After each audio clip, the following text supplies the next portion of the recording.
guide us through that portion.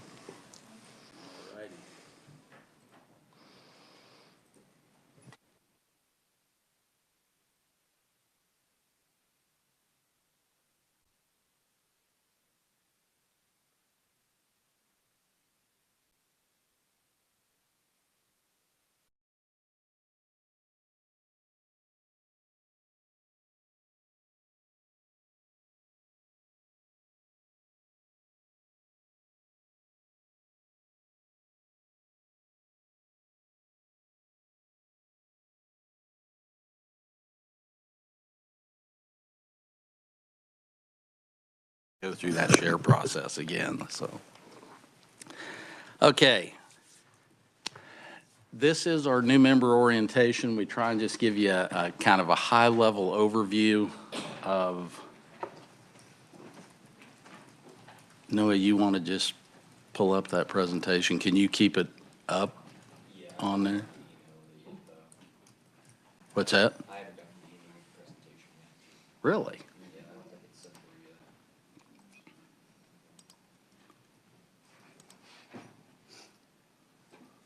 I'll refresh it real quick. I wonder if it's hung up in a quarantine folder with the attachment or something, because I show that it's sent. You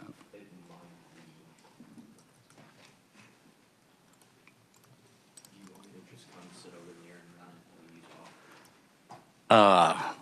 Well, I don't have any problem running it. It just keeps jumping back to this. And I think it's because this mic is on, probably. Yeah, keep talking, and I'm gonna pull it up while you're talking. All right. Keep talking. So we will try to give you just a high-level overview of kind of how the council's created, set up, and what we do. So start off with the Kansas approach to Next Generation 911. The Coordinating Council was created to lead the migration to Next Generation 911 by the Legislature in 2011. And from even before 2011, the view was, and the industry was supporting the idea that the most cost-effective way to migrate to Next Generation 911 was through collaboration and shared resources. And so the council, as they were appointed, kind of came in 2012 when they started doing business. They kind of came into that with an idea that Kansas would do a hosted statewide 911 system, sharing all the resources that we possibly could. And I have to say that approach has proven to be amazingly effective. You compare what we have spent since 2015 on Next Generation 911 and where we're at in that migration to any other state, we're a third of the cost. So without a doubt, it has been very effective in conserving resources. So we created the single statewide hosted call handling solution, and we'll talk about that in some detail as we move forward this morning. We did statewide GIS. GIS is the absolute base of the Next Generation 911 system, and we had to have a statewide data set, and we did a whole program to make that happen. We'll talk about that program a little bit as we move through as well.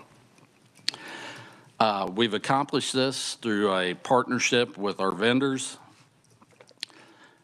and our PSAPs. And it truly is a partnership. If we fall down on either side of that, the council falls in the hole in the middle. So it truly has to be a partnership on both sides, both the PSAPs and the vendors.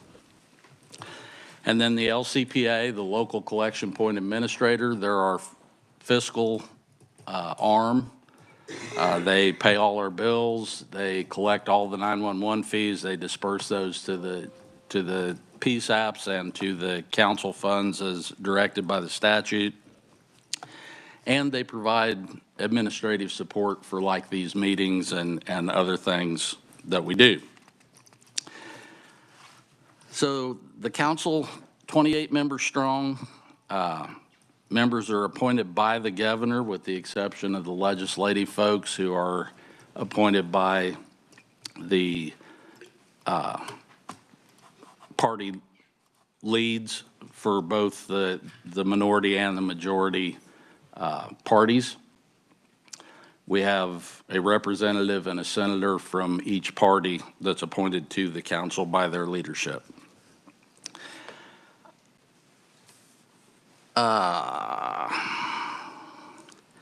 The council membership itself represents all of the disciplines, 911 centers, law, fire, EMS, local and state government IT, the legislature, and then as non-voting members are communication service providers.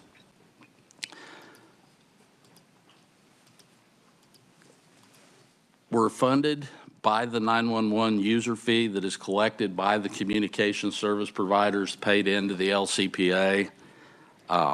That fee is currently 90 cents.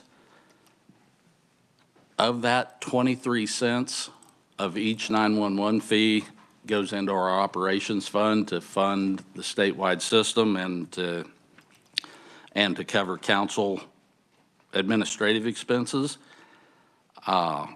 66 cents goes directly to the PSAPs based on a population funding formula. And then 1 cent of every fee goes into a state grant fund. And when that legislation passed that created that state grant fund, it only generates about $300,000 a year off the 1 cent. So the council, when in 2019, when that state grant fund was created, the council elected to make that an emergency grant fund. So if a PSAP lost a piece of equipment during a budget year, they didn't have budget authority to replace it, there was no other way for them to get that equipment replaced, rather than having to wait until the next budget year to replace it, these grant funds would be available. That grant fund over the last 4 years has grown. We're getting close to the $2 million cap that is placed on that by the statute. And so at the December meeting, I think we should have the council revisit that policy, determine how much of that money do we want to hold for that emergency replacement purpose, and then the rest of it, let's open up the grant funding philosophy a little bit and see if we can't utilize that money for some good rather than just letting it sit in the bank and collect. Okay. 17 voting members on the council representing PSAPs. There's 4 PSAP representatives. There's an APCO representative. The Sheriff's Association is represented, the Chiefs of Police Association, the Fire Chiefs, Kansas Board of EMS, the Kansas Senate, again 2, Kansas House 2, local government IT 2, the Kansas Commission for the Deaf and Hard of Hearing, and then the Kansas Adjutant General's Department are all the voting members. In addition to that, there are 11 non-voting representing rural independent telephone companies, ILECs with 50,000 access lines or more. There's one in Kansas that meets that criteria now, and that's AT&T.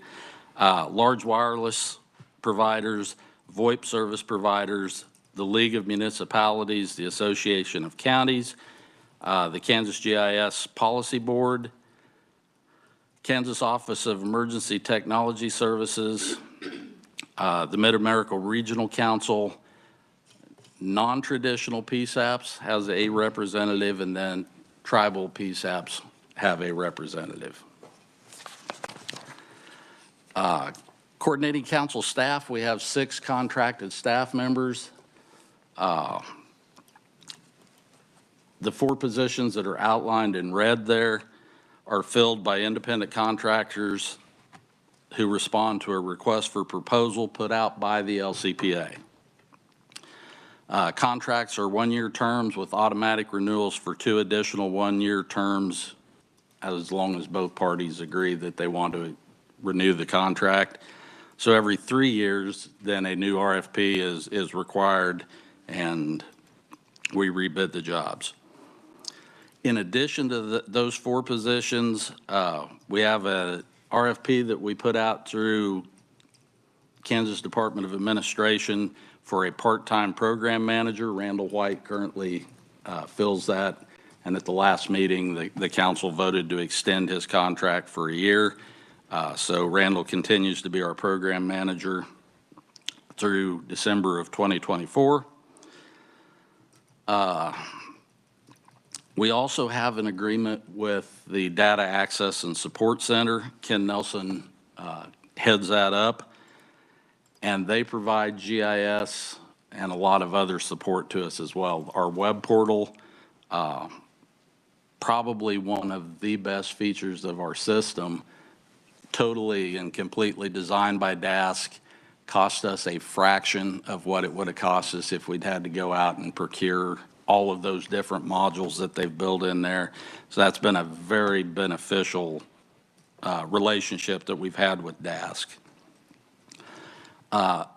Also effective this year, Sherry Massey, who is our technical and GIS specialist, moved over to DASC as a full-time employee there, assigned to Next Generation 911. So all of her time is pushed towards Next Generation 911. That replaced a contract that we had with Dickinson County where she was previously employed, where we paid for half of her time to Dickinson County, and they allowed her to work half-time on behalf of the council. Under the Dickinson County contract, we were getting a bargain because we got more than half her time. Under the DAS contract, it's even better because she just works 24/7 now, and we only pay DAS for her 2,080 hours a year. The DAS contract also is where we acquire our GIS services to take in all of the GIS data from all of the counties around the state, and that's not very handy. and consolidate that all into one single statewide data set that we use for call routing, call mapping, and then is used widely through other state agencies as well for their mapping needs. 2 of our staff contractors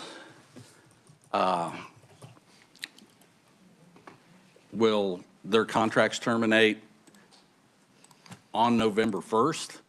I believe there's been a change order done to extend that through the end of December to give more time for evaluating RFPs and getting a new contract in place. It will also then align all of our 4 contract positions at January to December.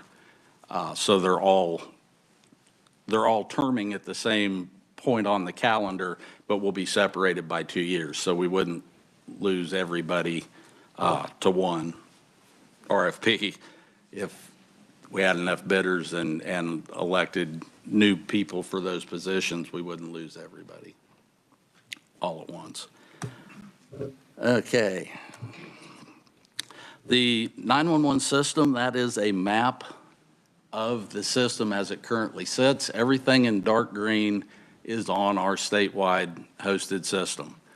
The counties up there in light green are the MARC system, the MARC region, that Kansas City metro area, Atchison, Leavenworth, Wyandotte, Johnson, and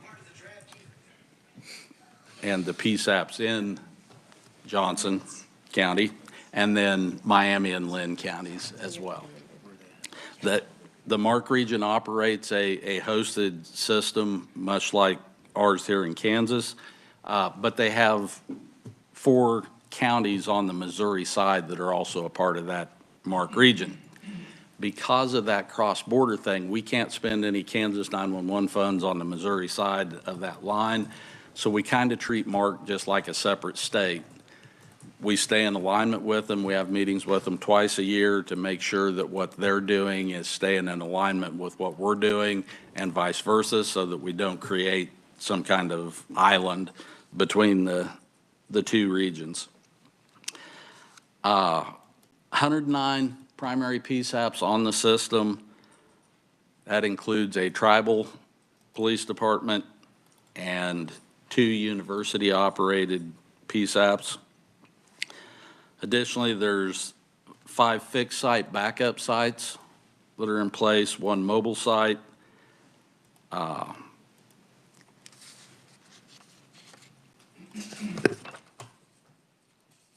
I think that's all I've got to say about that. Text to 911, with the build-out of the system, all of the PSAPs that have came on since we turned up text to 911 in 2017 have turned up with text to 911.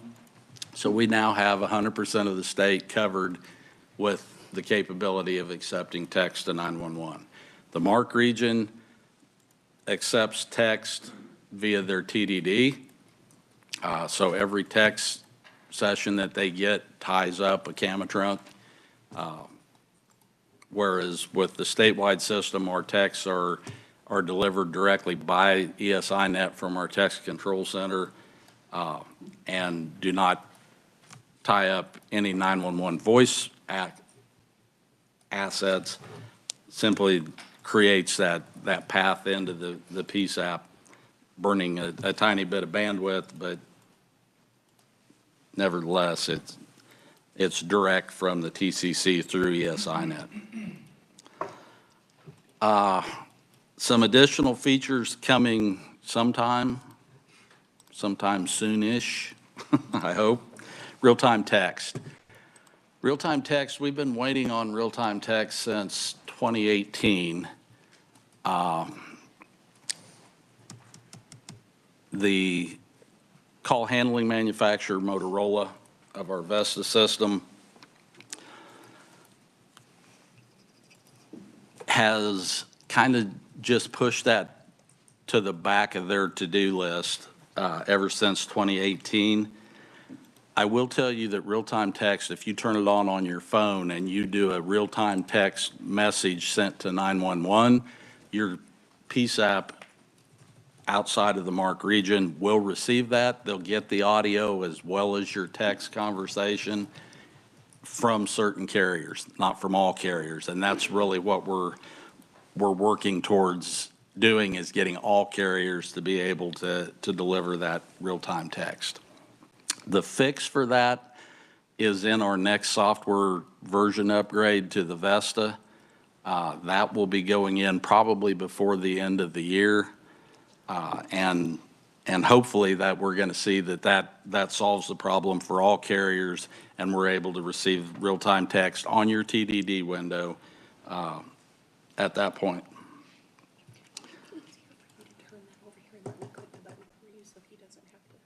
Well, it keeps disconnecting. Right, but instead of him sitting there, are you sure? Okay. Okay, it just disconnected again. Okay, when we build out the system, we build it on an AT&T virtual private network, an AVPN network. A couple years ago, AT&T suggested that we change that over to a AT&T switched Ethernet network, ASE. What we were finding with the AVPN was that we didn't have sufficient bandwidth for some of the additional features that we wanted to bring on, the big one being video.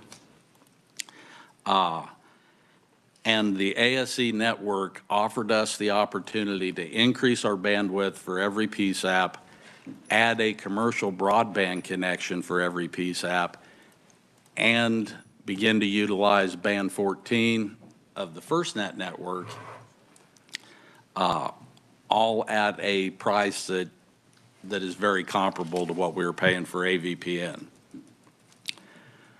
That migration to ACE has been painful. We have struggled like crazy, but it is moving forward now. As of today, 101 of the PSAPs and backup centers have been moved over to the ACE network. That leaves 17, and we hope to have those done by the end of this year, and everybody will be on ACE.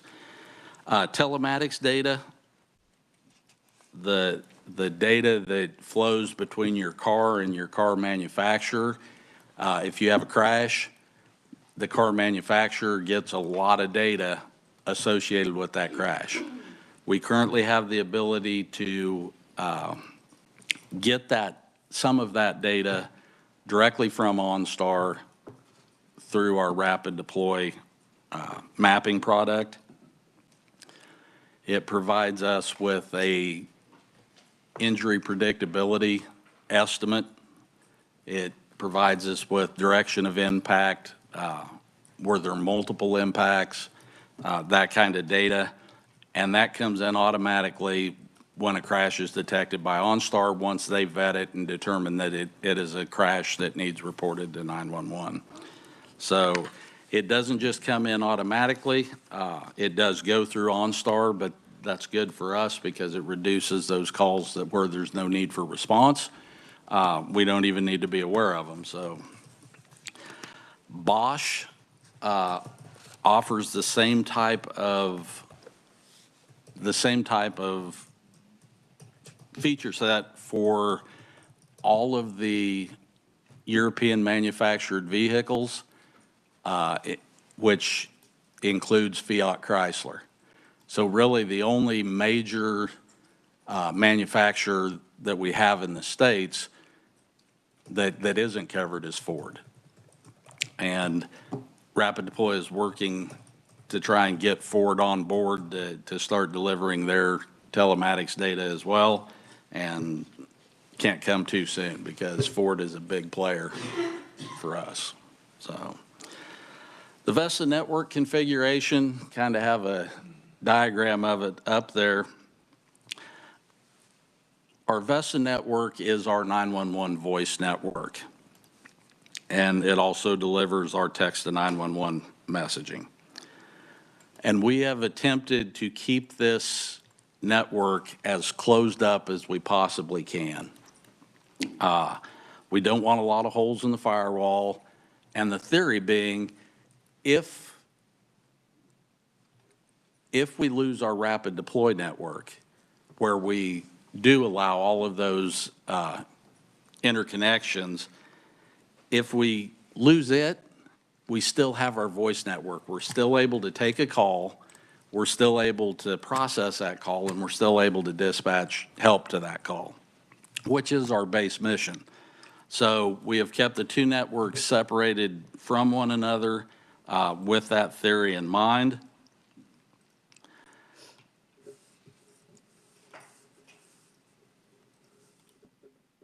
This diagram shows our ACE network cloud there connected to the data centers. We've got two data centers, one in Topeka, one in Wichita. And each of our host systems has an A and a B side. So we put the A side in one of the data centers, the B in the other, with the idea that the B side backs up the A side. If the A side goes down, we fail to the B, and we continue taking calls. We have added a third host due to some capacity issues that we had. We've added a third host and put the PSAPs that sit down in the southeast corner of the state, 16 of them, onto that third host network. The hosts have the ability to talk back and forth to one another, so nothing really changes regardless of which host you're on. You're still able to transfer your calls to anybody in the state. You're able to receive your calls, and everything goes on as normal. The rapid deploy network configuration. Rapid Deploy is a cloud-based solution. We have what they call edge devices at the host locations that dumps 911 call data to the Microsoft Azure government cloud where Rapid Deploy resides. And they are able to tie that data to a PSAP to a specific seat so they can deliver the mapping information for that call back to the 911 operator that took the call, and it occurs very quickly. With Rapid Deploy, they also have connections into Apple and Google. On your Apple or Google wireless device, which makes up about 85 to 87% every month of all of our 911 calls are wireless. As soon as you dial 911, Apple or Google recognizes that you have, and they push the device-based hybrid location information to Rapid Deploy, which appears on the map. We call those signals. And typically, you will see the signal pop up before the phone ever rings. It's fast enough that it's beating the call setup time to get the voice call in. So you'll actually see the signal pop up with a pretty good location. And then your phone will ring, and when you answer, then you'll get the network location information, which typically is off from where Apple or Google says that the call's coming from. Then with a phase 2 rebid, where you actually get the location information of the device, those two will come together and start looking like the same call. In addition to mapping, call mapping, when we chose Rapid Deploy as our replacement mapping product, one of the biggest reasons, a map is a map is a map. Just about anybody can give you a good looking map, and they can plot a call on that map. And so when you start comparing mapping vendors, there's not a whole lot of difference between them. What Rapid Deploy brought to the table was a whole lot of situational awareness information on top of the mapping data. Things like Waze traffic alerts, Rapid Locate, which is the ability to send a text link to your caller's phone, have them click the link, and send the device's location back to Rapid Deploy. It also incorporates What Three Words. What Three Words is a system that was designed, they overlaid the entire globe with a grid of 10-foot squares all over the globe, and then they assigned 3 unique words to each of those squares. So anywhere you go in the world, you've got 3 words defining your location. Much easier to deal with 3 words than with X and Y coordinates. X and Y coordinates typically are strung out, decimal versions of those that are 5 to 7 digits long. It's very easy to transpose numbers when you're trying to talk about X, Y coordinates. So with 3 words, you can search those 3 words. There's a free app that's available to anybody that wants to have it. You can search those 3 words on your device and know right where you're going to.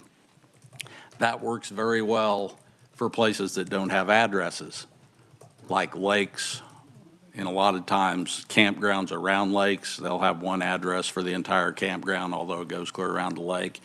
So places like that, the Friends of the Caw are putting up signs advertising What Three Words at the ramps where they go into the river, and trying to encourage people to use that as they're floating down the river, so they always can say right where they're at if they need to. In addition to that, Rapid Deploy also has Rapid Video. And we offered Rapid Video as an opt-in option. to the PSAPs. About 60% have opted in. I look for that to increase over time, but initially about 60% opted in. And again, that is the ability to send a link to the caller's device asking them to share their video. So they accept the link, then they confirm that they're willing to share that video, and the video streams back to the call taker. It's a one-way video. What the caller is seeing is what the public safety telecommunicator is able to see on their rapid deploy map as well.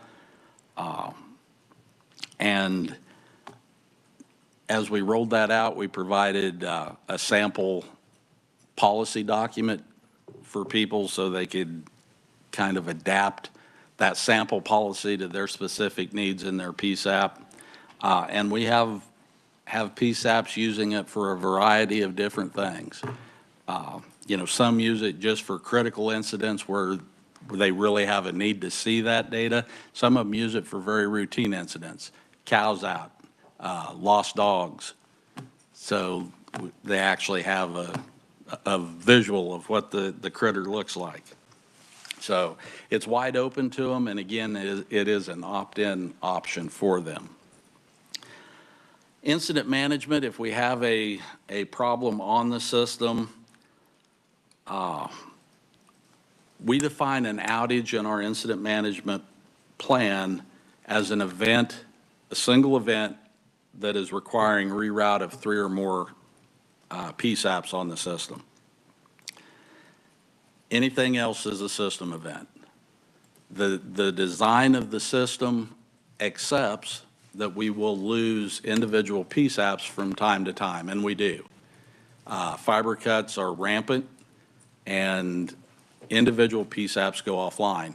Our ESINet, our Emergency Services IP network, is designed to automatically reroute a PSAP's calls if they go offline. So we've asked all of the PSAPs to enter into partner agreements with other PSAPs to accept their calls if they go offline, or to overflow calls to them if they get hit with a surge event and aren't able to answer all their calls. And that, again, is a PSAP choice. We heavily, strongly beg and plead to get them to create a abandonment route. So if they go offline or their PSAP has to be abandoned, that their calls will go to a partner. The overflow, while I think it's a good idea, we don't harp on that nearly as hard with them. And they get to choose whether their calls, after they don't ring for so long, will ring in another PSAP or not. If we have an outage event where we've got 3 PSAPs affected by that one or more affected by that one event, we open a conference bridge. DASC through the web portal has created a outage notification system for us where we can send email, text, and voice notifications of outages. We'll do that initially as soon as we become aware of the event, and then we'll keep updating those throughout the pendency of the event. And we open that web conference so that the PSAPs can dial into that to make their notifications to the AT&T Resolution Center, because when we have a big event like that, the Res Center gets overwhelmed very quickly. They can't, you'll sit and listen to the phone ring for a long time before anybody will answer. So we created the web conference as a way to streamline that. We pull our service executive into the web conference. He has internal AT&T messaging, so he can take those reports from the web conference and message them directly into the Res Center, cutting down on the number of calls the Res Center is getting and getting that information into the Res Center in a more timely manner. We will stay on that bridge throughout the pendency of the event, however long that takes. We try and provide updates as we get them from AT&T through the service executive. We update those on the bridge. In fact, most of the time, if you dial in and stay on the bridge, you'll hear us just talking with the service executive on the bridge. So you're getting the same information we are real time if we have an event like that.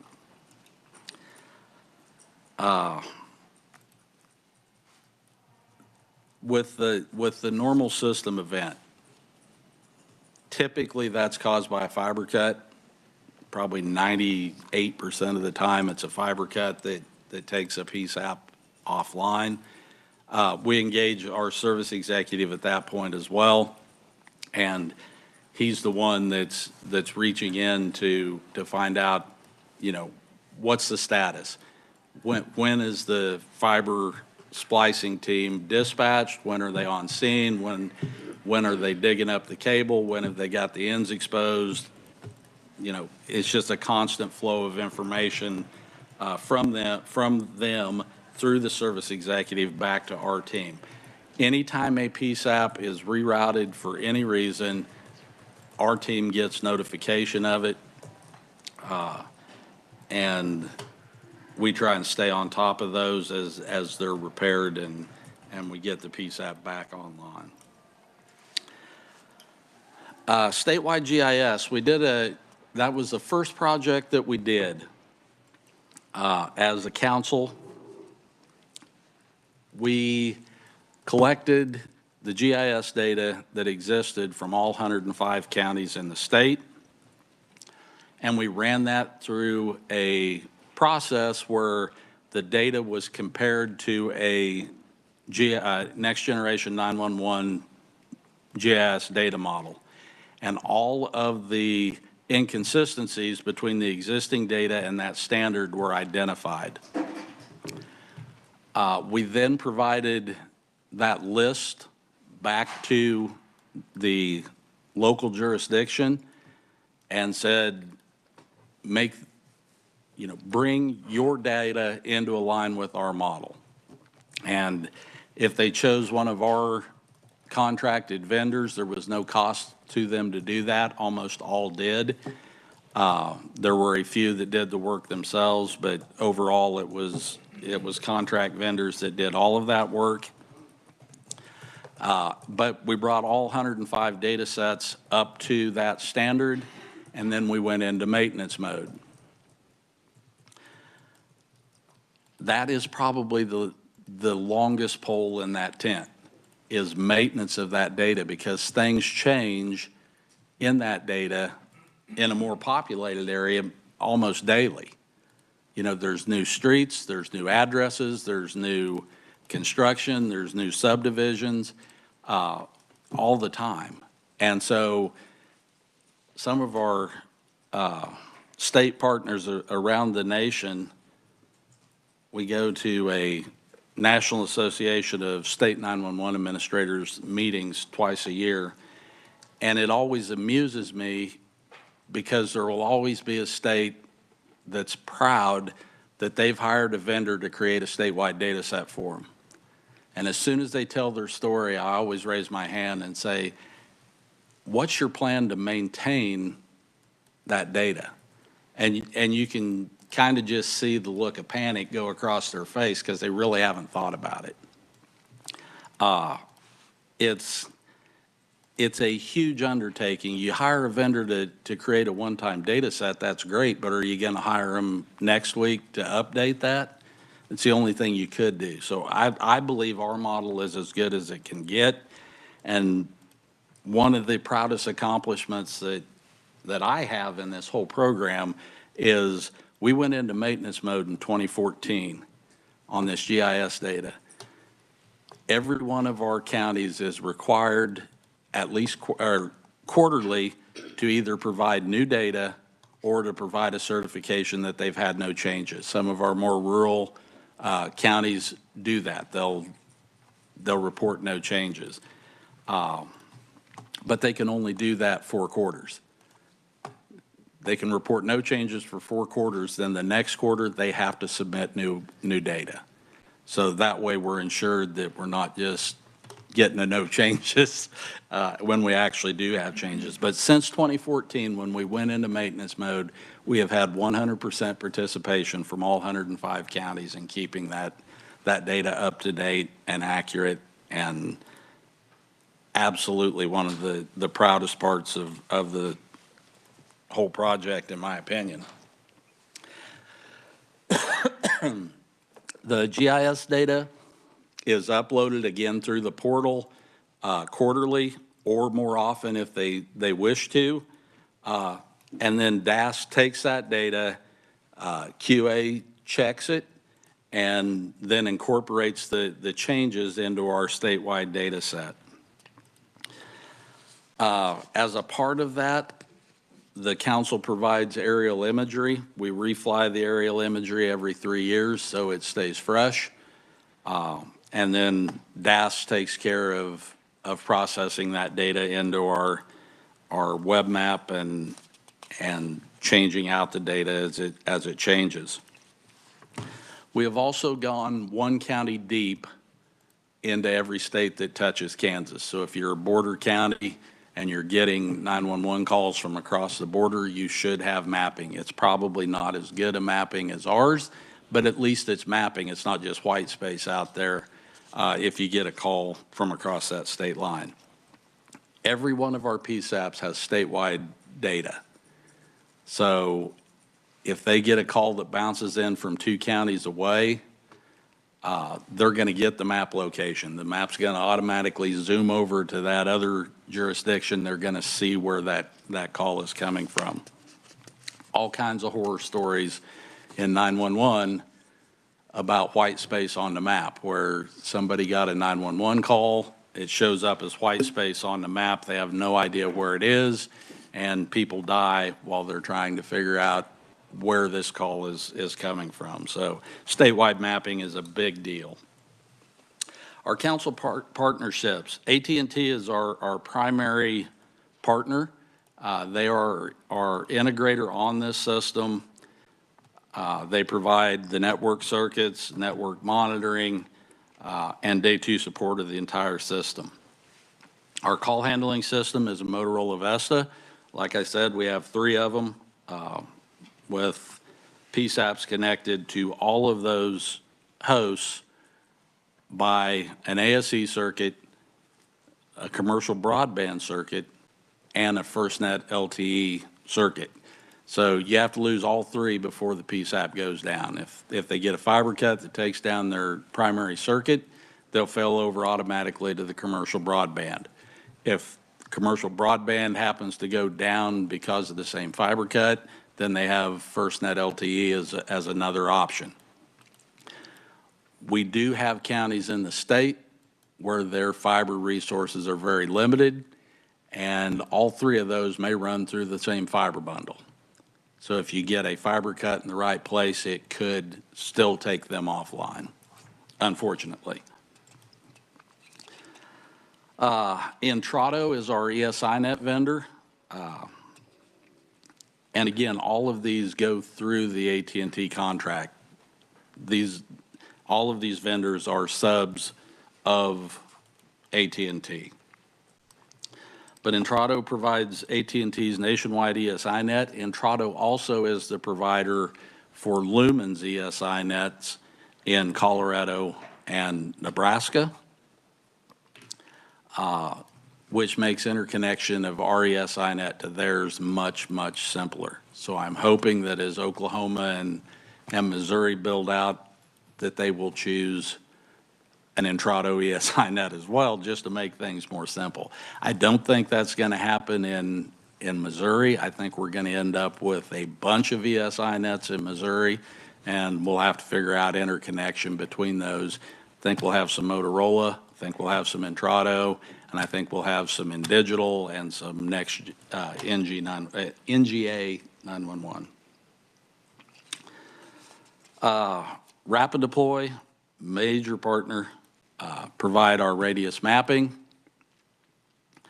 and also are the vendor for the responder app that we're currently working on that the council approved the funding for a couple meetings ago. The responder app is going to be a huge lift. You know, the estimate is right around $25,000 first responders in Kansas. That's 25,000 users to try and manage. And we're doing everything we can to make that a manageable lift. Support and administration of that are going to be the key elements, in my opinion, to the success of that program. ECATS is a management information system. All of the call statistical data is dumped into ECATS with each 911 call that traverses the system. And it gives you the ability to report out on that data. If you took a look at your cancel handout package that was sent out for this meeting, I do statistical reports every month, and that's where that data is coming from, is from ECATS. All of the data lumped into one big group and reported out for those reports. Every PSAP has access to their own data. They can run those same reports. They can run additional reports on their data alone. And then the other partners are our telephone service providers. You know, they're the ones that get us the calls into the 911 network, and they're critical to the operation of the system. The FCC has required that they make notification to PSAPs of any outages that they have in their networks, and we've been able to get our team looped into those notifications as well. Quite frankly, I don't see a lot of value in those systems or in those reports, because what do you do with that information? I mean, other than know that Verizon isn't able to deliver their calls, I mean, what do? Most people have a phone now. You know, it's not like you find their landline and let them know they can't use their Verizon phone. They only have one phone. So it's not very actionable, but it is good information probably to know for whatever you're going to do with it. Other functions of the council, we provide training on system functionality, the technology that we utilize in the system. We are tasked with providing training on that by the statute that created the council. As a means of doing that, and as a means of providing a mobile dispatch center capability, the council has authorized the purchase of a mobile dispatch and training center. That is in the process of being built right now, and hopefully by March, April of this year, we'll have that in hand. Once we do have it in hand, we'll bring it to the next council meeting and let everybody look at it and give everyone an opportunity to actually see all of the pieces of the 911 system in play. So we also do a learning management system where we do video trainings and little quizzes and all kinds of good stuff. The team, Angie, Michelle, and Ellen, maintain that system. They're responsible for getting the training in there, getting the PSAPs notified that the training exists and that kind of thing. We typically have a required training before any upgrade that we do of Rapid Deploy, because there's always new features. If we get new features invested, we'll do the same thing, and we'll require that training be completed before we'll make that upgrade for the PSAP, just so we know that they know what those new features are and how to work them. This is a big one: expenditure reporting, review, and follow-up. Each year, the PSAPs are required to file a 911 fee expenditure report for the previous year. So they have to list every expenditure of those 911 funds that they make. Angie and Ellen collect those. They try and make sense of those so they can compile them into a list for the expenditure review committee to look at. they spend an inordinate amount of time on that review process. So March 1st, the report is due. And as those reports come in throughout March, they are looking at the reports, typically getting back with the PSAP saying, hey, your revenue and your expenditure, the balance doesn't match up with the report from your treasurer, and they work through all of that kind of stuff, create that list, and then the expenditure review committee meets weekly to review a group of 911 expenditures. And as they're reviewing those, there are 8 allowable uses listed in the statute that the money can be spent on. So that's what the expenditure review committee is looking at, is each one of those expenses, does it fall within one of those 8 allowable uses? A lot of times the reports generate questions from the ERC because maybe the description isn't real descriptive or whatever, but it generates questions. Those questions are taken back to the PSAPs by Angie and Ellen. Answers are given and then brought back to the ERC so they can make a determination. If the ERC determines that an expenditure doesn't fall within one of those 8 uses, we notify the PSAP of that and ask them to reimburse that expense into their 911 account.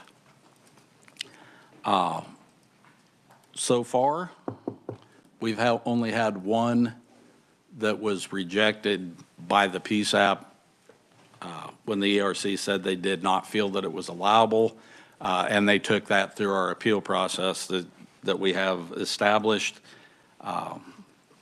and we prevailed in the end, but only one time has that happened.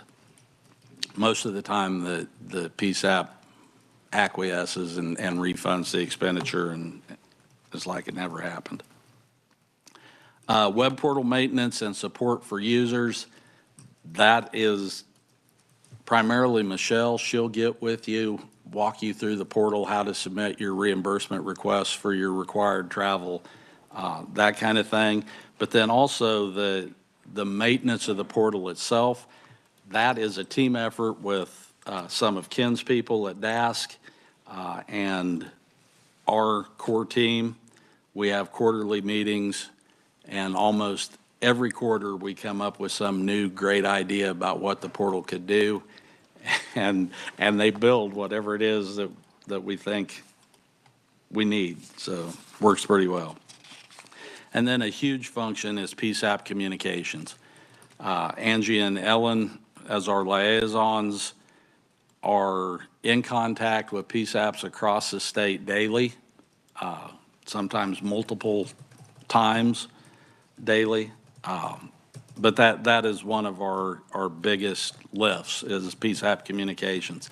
In addition to that individualized communications, those two also make PSAP visits where they just go out to the PSAP and take a look at how things are going and offer any training or suggestions or information that they can. They also do a monthly PSAP administrators web conference call where they have just a variety of topics.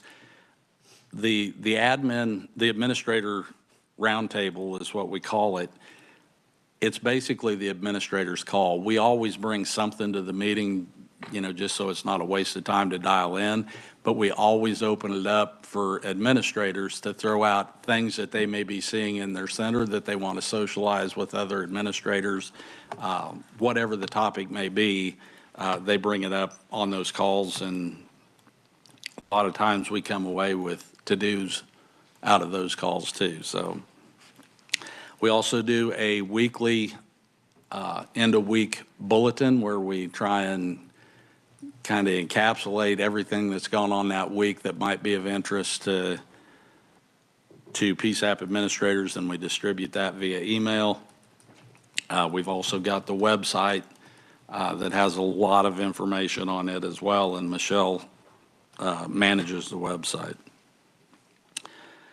The council member handbook, In your packet that you got for this meeting, there is a link to the most current version of that handbook at the very end of that packet.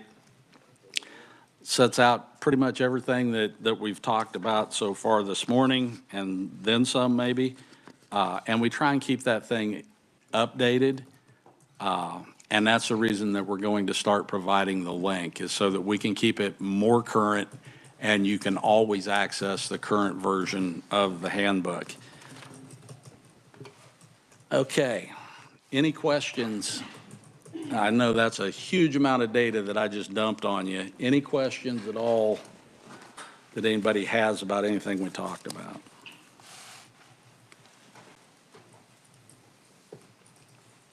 All right. All right, hearing no questions, how about a 5-minute break? Let Scott rest his vocal cords for a minute. And if you come up with any questions, but we'll come back and open up the general meeting in about, let's say, 5 minutes.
We're going to go ahead and open the general meeting. Scott, would you please record the session? Yeah. Here we are. All right, good morning, everyone. It's about 10 a.m. It's a little after. It's about 9 after, as a matter of fact, on the 27th of October, 2023. We'll open our general meeting. Go ahead and make our coma statement that I know everyone loves to hear and I love to read, but we'll go ahead and put that in play right now. To make our council meetings as clear and transparent as possible, we will be following the best practices of the Kansas Office of the Attorney General, coma rules and regulations and guidelines, including KAR 16-20-1. The meeting is being, in this case, aired and recorded for the purpose of preparing the minutes. There's no obligation under Cora Coma to archive or furnish the recordings. After the minutes for this meeting are approved by the council, the meeting recording will be erased. This is a live meeting open to the public without cost. It is in the interest of time and maintaining focus. Public comment will not be allowed without at least 24 hours of advance notice and authorized by the chair and or her designated representative. This meeting is open to the public but is not a public forum. This meeting was and is published on both Kansas Public Square and our 911 council website with instructions for how to join the meeting. To reduce interference and background noise, please mute your microphones unless speaking. Council members shall state their name, title each time they speak or vote so that the individual can be readily identified by remote listeners or observers. Council members are reminded that video conferencing chats fall under coma. Therefore, Scott, will you please disable the video conference chat feature? Prior to voting, each motion will be purely stated by the secretary, Gail, before roll call by name vote. If the council should go into private executive session, the chair follows coma procedures shown in the appendix. We will state our date, time we're in, time we're out, and where we are at. No action will be taken during that executive session. If any action is taken, will be taken in open session. All right, Gail, will you please take the roll? Okay. Krista Amaro. Thank you. Brandon Beck. Present. Thank you. Senator Rick Billinger. He's here. He's here. Okay. Jack Brown. Representative John Carmichael. Present. Thank you. Tony Foster. Present. Thank you. Senator Marcy Francisco. Here. Thank you. Eric Harper. Present. Thank you. Jerry Harrison. Present. Thank you. Scott Hilbrink. Present. Thank you. Representative Kyle Hoffman. Present. Thank you. Katie McPhee. She stepped out for just a minute. Okay. Jeremy Rabb. Present. Thank you. Becky Snook. Present. Thank you. Jonathan York. Present. Thank you. Terry Clark. Jerry Daniels. Here. Thank you. Patrick Fusick. Present. Thank you. Jim Jameson. Here. Thank you. Rob McDonald. Ken Nelson. Here. Thank you. Liz Phillips. Sarah Spinks. Here. Thank you. Mark Tucker. Michelle Abbott. Present. Thank you. Eileen Battles. Kathleen Becker. Present. Thank you. Troy Briggs. Here. Thank you. Scott Eckberg. Here. Thank you. Sherry Massey.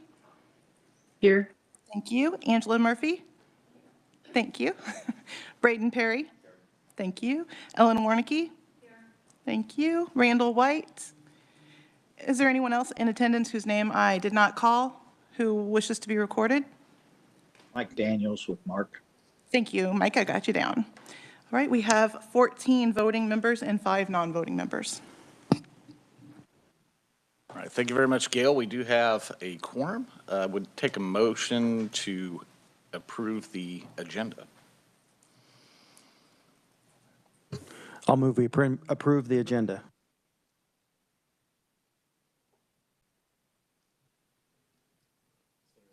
Senator Francisco, I'll second. All right, Gail, if you would call for a vote. Okay. Motion to approve the agenda for this meeting. Motion made by by Representative Hoffman and seconded by Senator Francisco. Krista Amaro. Aye. Thank you. Brandon Beck. Aye. Thank you. Senator Rick Billinger. Oh, he stepped out still. Okay. Representative Carmichael. Aye. Thank you. Tony Foster. Aye. Thank you. Senator Francisco. Thank you. Eric Harper. Thank you. Jerry Harrison. Aye. Thank you. Scott Hilbrink. Yes. Thank you. Representative Kyle Hoffman. Aye. Sorry, thank you. Katie McPhee. Thank you. Jeremy Rabb. Thank you. Becky Snook. Aye.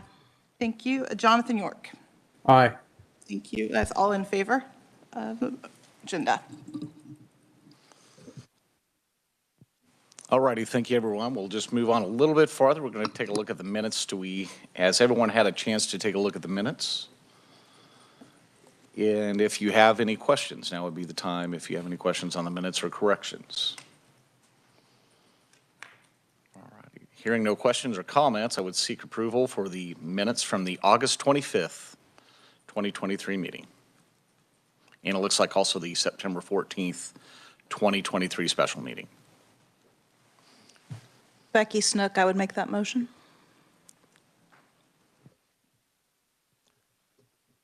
Thank you, Becky. Do we have a second? Go ahead, Senator Francisco. Do you have any questions? I'm wondering, because they're minutes and because there might be different people who have attended each meeting, that we should approve them individually? Oh, for each meeting. It's, okay, that understood. So let's just look at the August 25th meeting only. Would you want to correct your motion for that as to just the August 25th meeting? Yes, Mr. Chairman, for the August meeting, I would approve those minutes. All right, thank you very much. Senator Francisco. I would second. All right, have a motion and a second. Any further questions for the August 25th meeting? Gail, would you please call the roll? Seek a vote. Motion to approve the August 25th meeting minutes. Krista Amaro. Thank you. Brandon Beck. Aye. Thank you. Senator Rick Billinger. Okay. Representative John Carmichael. Aye. Thank you. Tony Foster. Aye. Thank you. Senator Marcy Francisco. Aye. Thank you. Eric Harper. Thank you. Jerry Harrison. Aye. Thank you. Scott Hilbrink. Thank you. Representative Kyle Hoffman. Aye. Thank you. Katie McPhee. Thank you. Jeremy Rabb. Aye. Thank you. Becky Snook. Aye. Thank you. Jonathan York. Present. Thank you. Senator Billinger, we are approving the minutes from the August 25th meeting. Are you good with those? Aye. Thank you. That is all in favor of approval for the August 25th minutes. All righty, thank you very much. We're going to do this one more time. Let's look at the September 14th, 2023 minutes. If there are any questions, if not, I would seek a motion to approve the September 14th, 2023 minutes. Becky Snook, I would approve the September 14th minutes. Thank you, Becky. You have a motion. Do we have a second?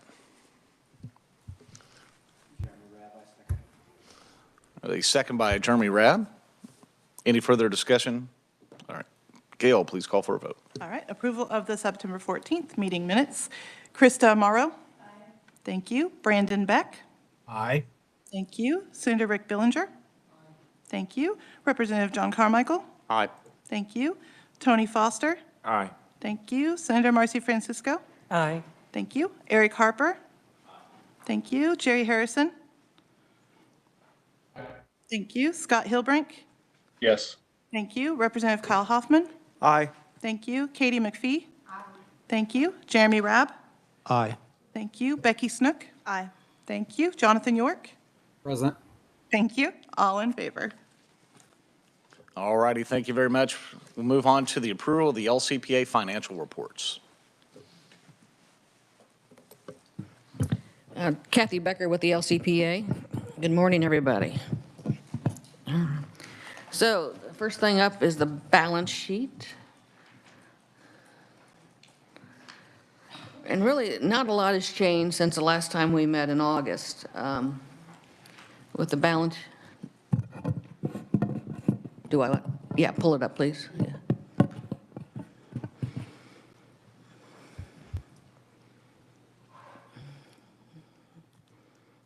Oh, Scott's doing it. You're.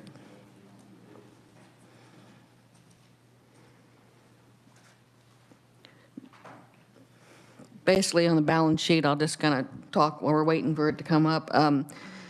We have a nominal increase from the last time we met in August, about a $300,000 increase in the balance sheet since we met last. The one thing on the balance sheet that I do want to point out, let's see, is if you look at the state grant fund, it shows about 1.4 million. Every year we add about $300,000. You know there's a $2 million cap, so we are creeping toward that cap. So I wanted to point that out. We should have about 1.5 in that account by the end of the year. The next one I want to go into is the income and expenses summary. Keep going down a little bit. I could probably do that without, because I think you all have a copy. Everything is as expected for income and right on track. Last year, when we met last, we had a 0.5% operating expense percentage. Right now, we're at 0.81, so we are creeping up on that a little bit, but we are still well below our 2% cap. Really, everything is in order, no concerns at all. Everything is coming in as expected. Next month in December, we do plan to present the LCPA financial audit. He will be here to present that at the next council meeting in December. So any questions at all, let me know and I'll answer them. If not. Representative Carmichael. Thank you. Just so that I'm clear, if we pay all of our bills that are outstanding, how much money do we have in the bank? Well, Or in the investment accounts in the bank? How much money have we got after all bills are paid? well, it's kind of hard to tell because we don't have all the bills that are in yet. So you're talking about bills that we have to pay this year? Whatever is convenient. If you can tell us what we have today, that'd be wonderful. If you can tell us what we're supposed to have at December 31 based on our present expenditures and paying all the future bills. I'm just trying to get a handle on what is our surplus. I would say, I just don't know how much, and Scott, you're going to have to probably help me with this because we do have some outstanding bills with AT&T that are continual, and it's really hard to kind of tabulate that, so. That's fine. Can you tell us as of today, with bills unpaid, We have. how much cash do we have in the bank? We have $46 million in the bank. Thank you. All right, any further questions? And to your question, AT&T provides a billing reconciliation for all of our AT&T bills each month so that we can get the correct rates for any circuits that we add. We can get the taxes taken off because every time we add something, they charge taxes, we're exempt, so we have to get those off. But they do that reconciliation so we're not paying charges that we shouldn't be each month. Right now, I've got the August reconciliation that I'm working up for submission to the accounts payable system. So we're 4 months, or 2 months behind on those reconciliations. It'll be 2 months into next year before we are actually paying the December bill for this year, just to give you an idea. If I may, Mr. Chairman, so I guess I don't understand. In my business, I know how much money I got, okay? And I know what my bills are for next month. And if the people who do the payroll come in and say, have we got enough money to make the payroll? How much money do we have, John? I'm able to give them a number. Sure. So 46 million, but that's not the real number. What is the real number? Well, 46 million is what we have in the bank today. Today. Well, July 31st, that was what we had in the bank. And this is October the 25th. So we're 2 months later, Scott. How much money have we got in the bank? That would be a question that I would have to ask the LCPA. I can get that number, and it's close to 46. It hasn't dropped that much, but I can I was going to try to be quiet today, and I'll really try, but it concerns me when we don't know how much money we have. Thank you, Mr. Chair. All right, thank you very much. And I think as a relative, the business case scenario was around a 15 million. That is a well, I don't want to say stagnant, but a base fund that is a part of the business case. Anything above that's that in and out fund that moves fluidly. So I don't know if that helps you with that clarity. So would that mean that we have about a $15 million surplus? Well, I don't think you can call it a surplus Okay. because we're collecting those funds to pay for additional features down the road. I mean, think of it as a savings account. Well, that's all right. How much do we have in the savings account for expenses down the road? 20 million above the base maintenance amount of the 15 million that we started with from the wireless advisor. And that's what we're trying to maintain is that 15 million going forward. So that Okay. anything that pops up, we don't have to say where are we going to get the money from. Okay. I don't want to take any more time with this, honestly. I just don't understand whether it's 15 million, 30 million, 46 million.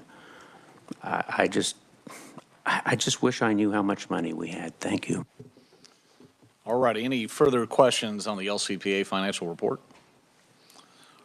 All right. Seeing no further questions, would seek approval of the LCPA financial reports. If we could see a motion for that.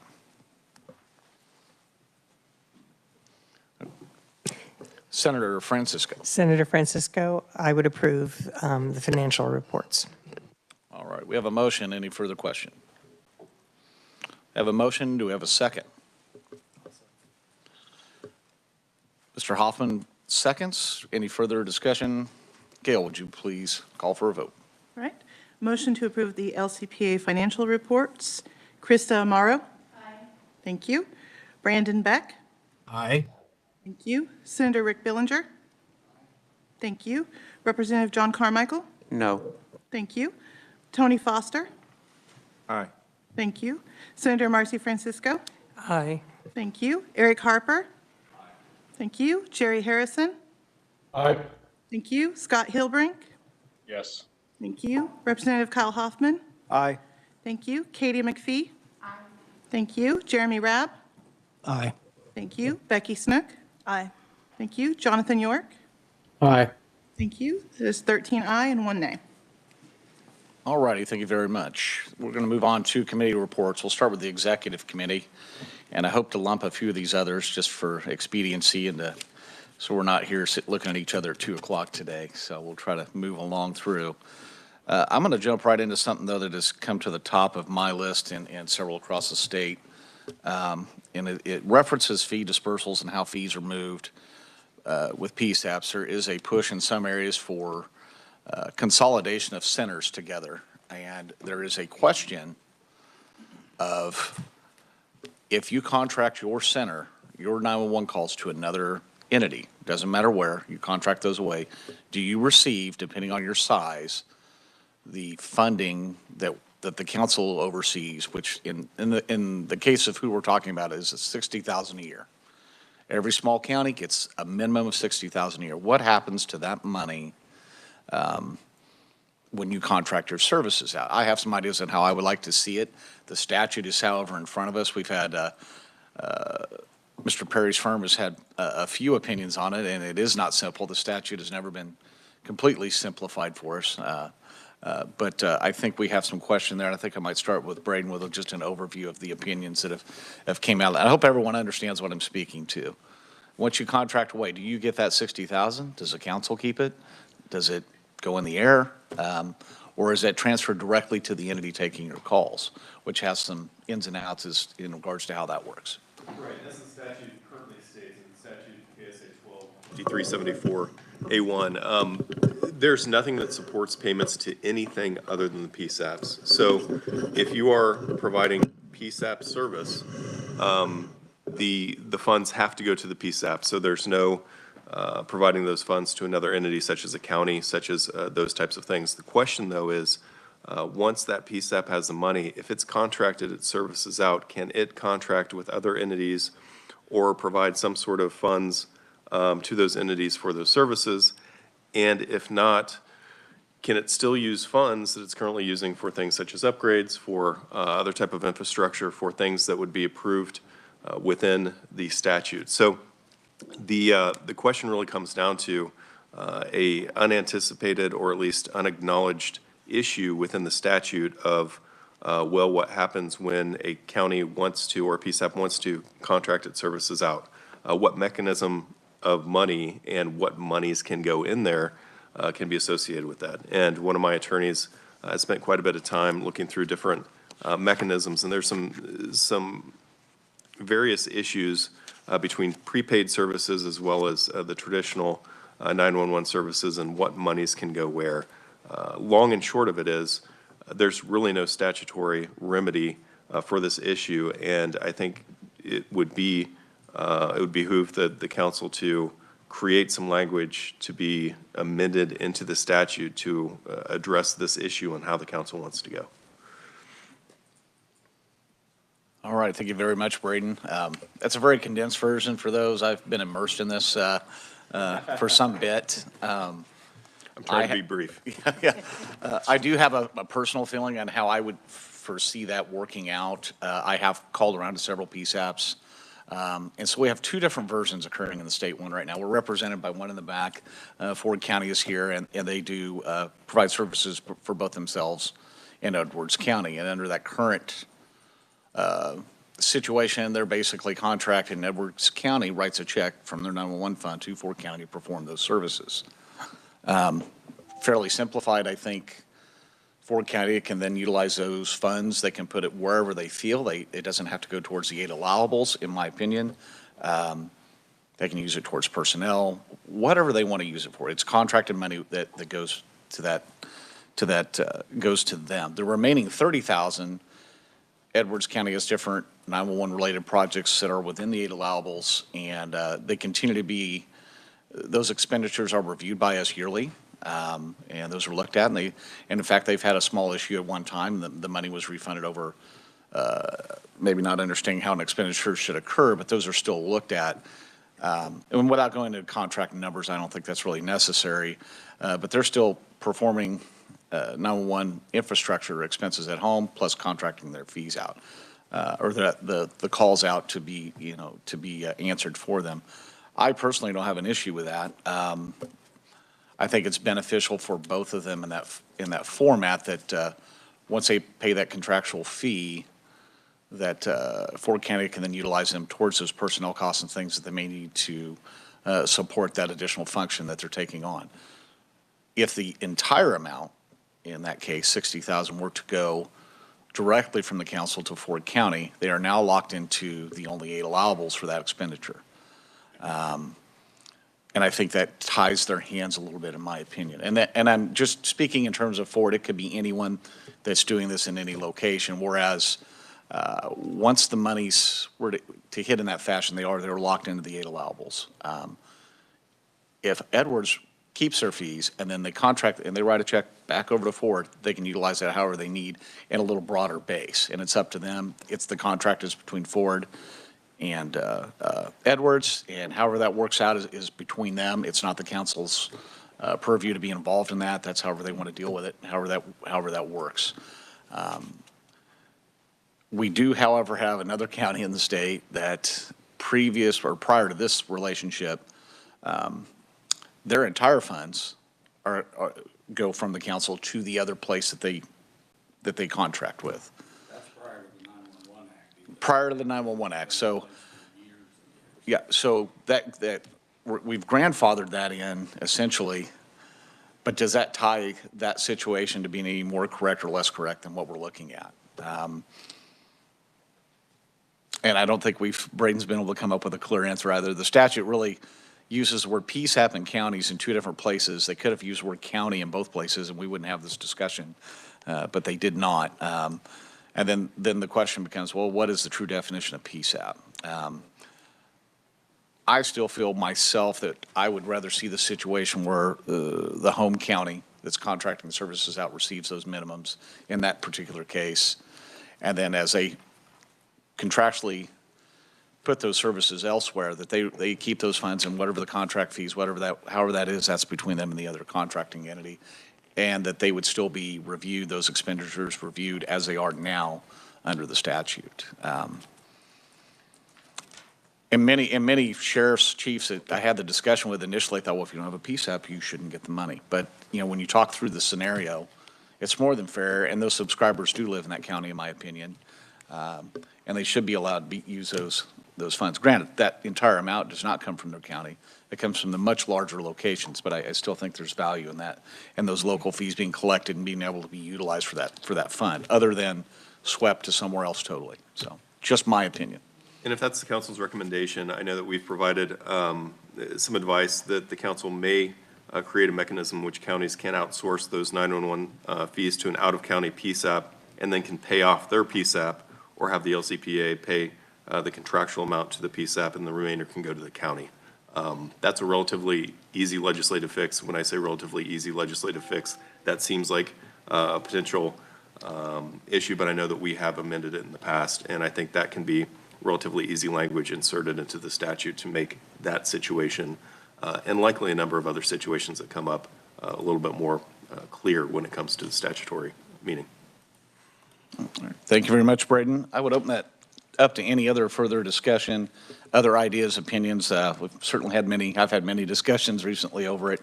I think leaving that money in the localized control, but yet reviewed by the council is, in my opinion, the best way for that to work. It allows them to contract those services out for a more efficient way for themselves, yet they still can maintain inside infrastructure that they'll still need. Radio, towers, things of that nature, not subscriber radios. And it would allow them to maintain that infrastructure so they can receive those calls. So, any other? Representative Hoffman. Yeah, thank you, Mr. Chairman. Yeah, I agree. I think that, a lot of times we look at legislative intent. I'm not sure if it, that's been a long time, 2012, but I'm not sure we envisioned that totally.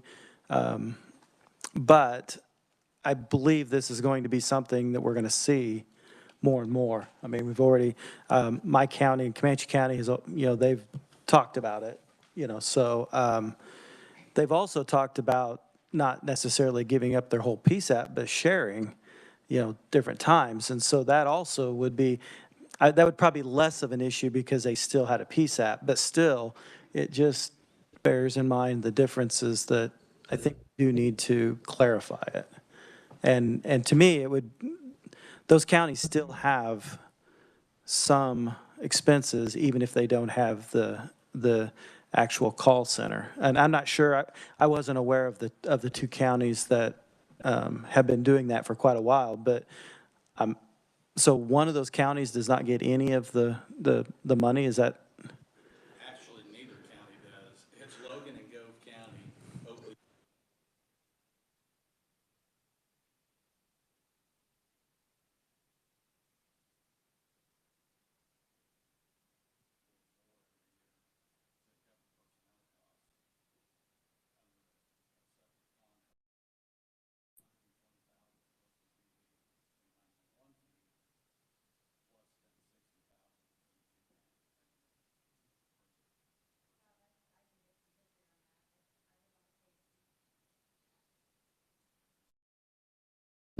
I was on the KAC when that board, when that decision was made, and the KAC was the LCPA at the time, and that was an opinion that was given by Melissa Wangeman, and I think they followed it and handled the distribution internally because they were the LCPA at the time. All right, thank you very much. Tony.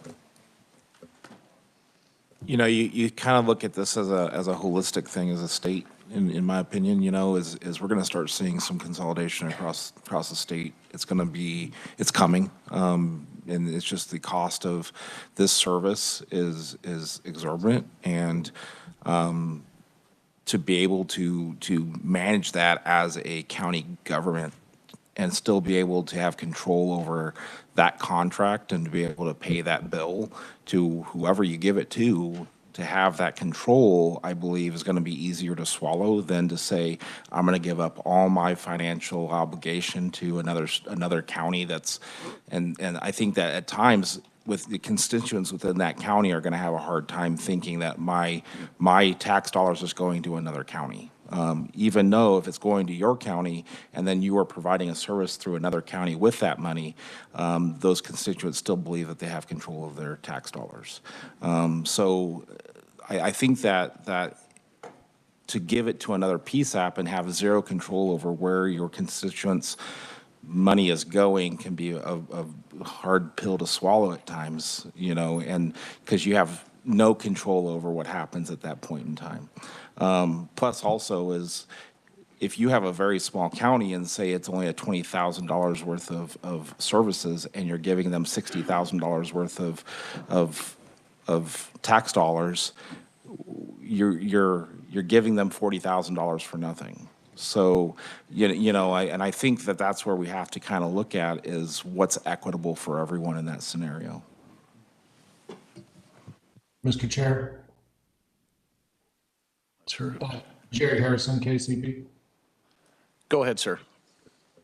First of all, I think those are two very astute observations by Mr. Foster. One thing I want to say is Scott's mic is difficult to pick up lately. Okay, that explains it. All right. So one thought that I have on this with my experience with working out boundaries for different PSAPs in a county, how does home rule affect this discussion? I think that merits looking into. And then if we do modify the statute, I think we should consider, I can't remember the exact word in the statute, but it'd be something like, maybe we could take PSAP and county out and refer to the various levels of governments as governing entity, because we do have municipalities that manage PSAPs throughout the state.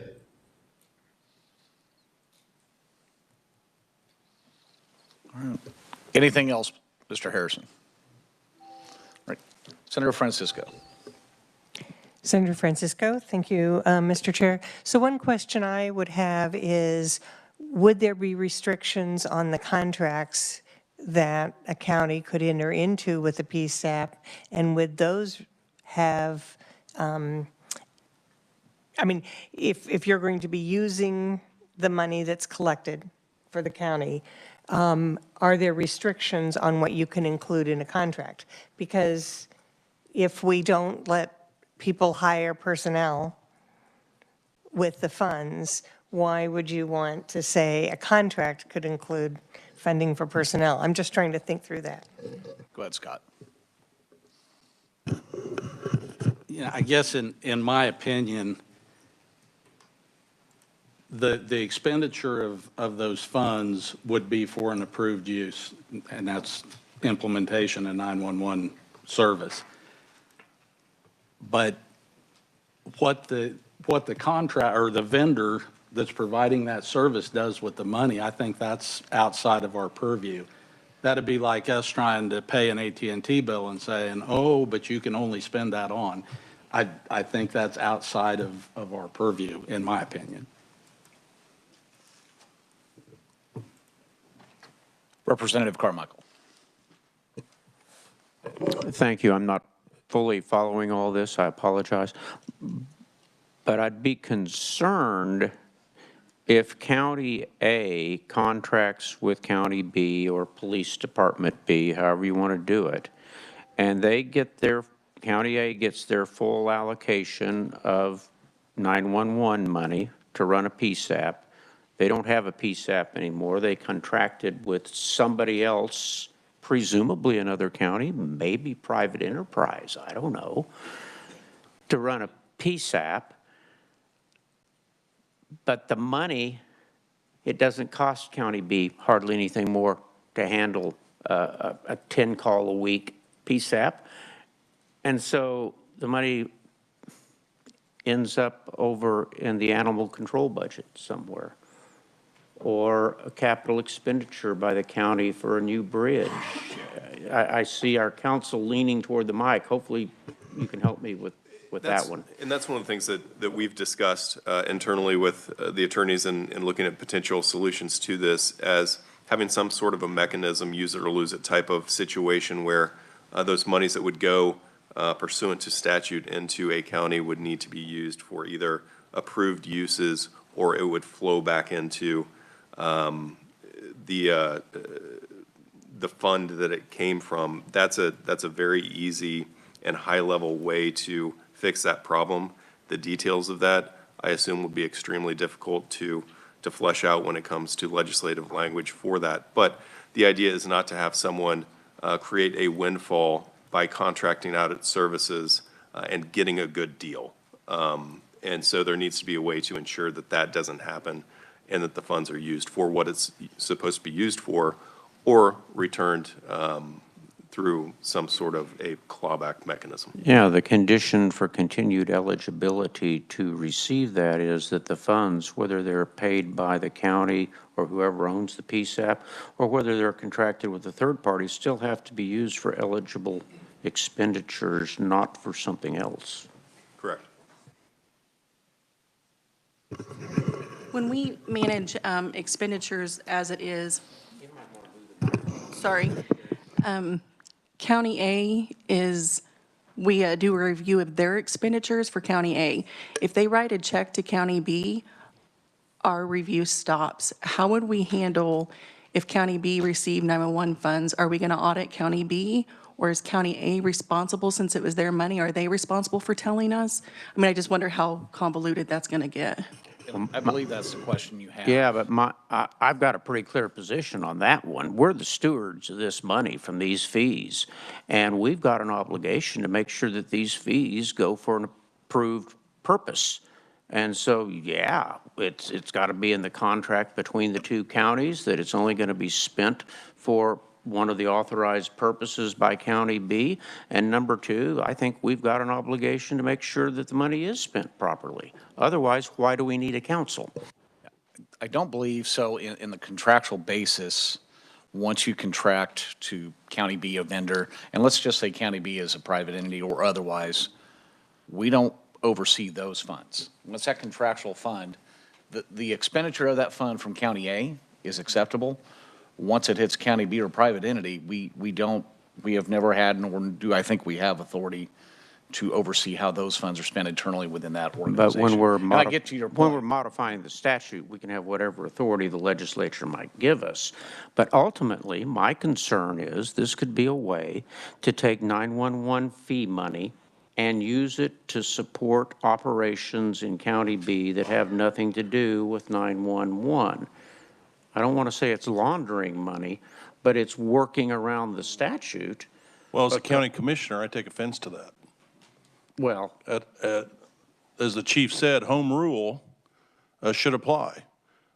Whatever is affected to those two counties, they should decide, as long as it's legally spent. well, I clearly disagree because legal spending of the money ought to be restricted to the approved purposes for 911 funds. Agree with that. It shouldn't go into a general pot over at the county to spend on bridges or anything else in County B. You can't do that with the fee money that's paid by ratepayers on their phone bills. Go ahead, Scott. To me, once the fee monies are used and paid to a vendor, I mean, we don't do that with any other vendor. You know, when a PSAP pays AT&T for their administrative phone bills, for those administrative phone lines, that's an approved use under the 8 allowable uses of those funds.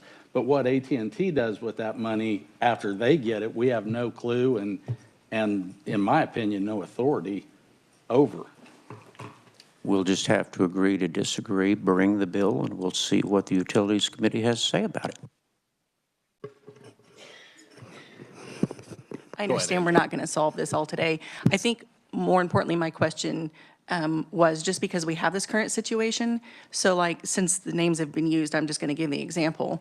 Currently, all 911 funds go to Edwards County for their county.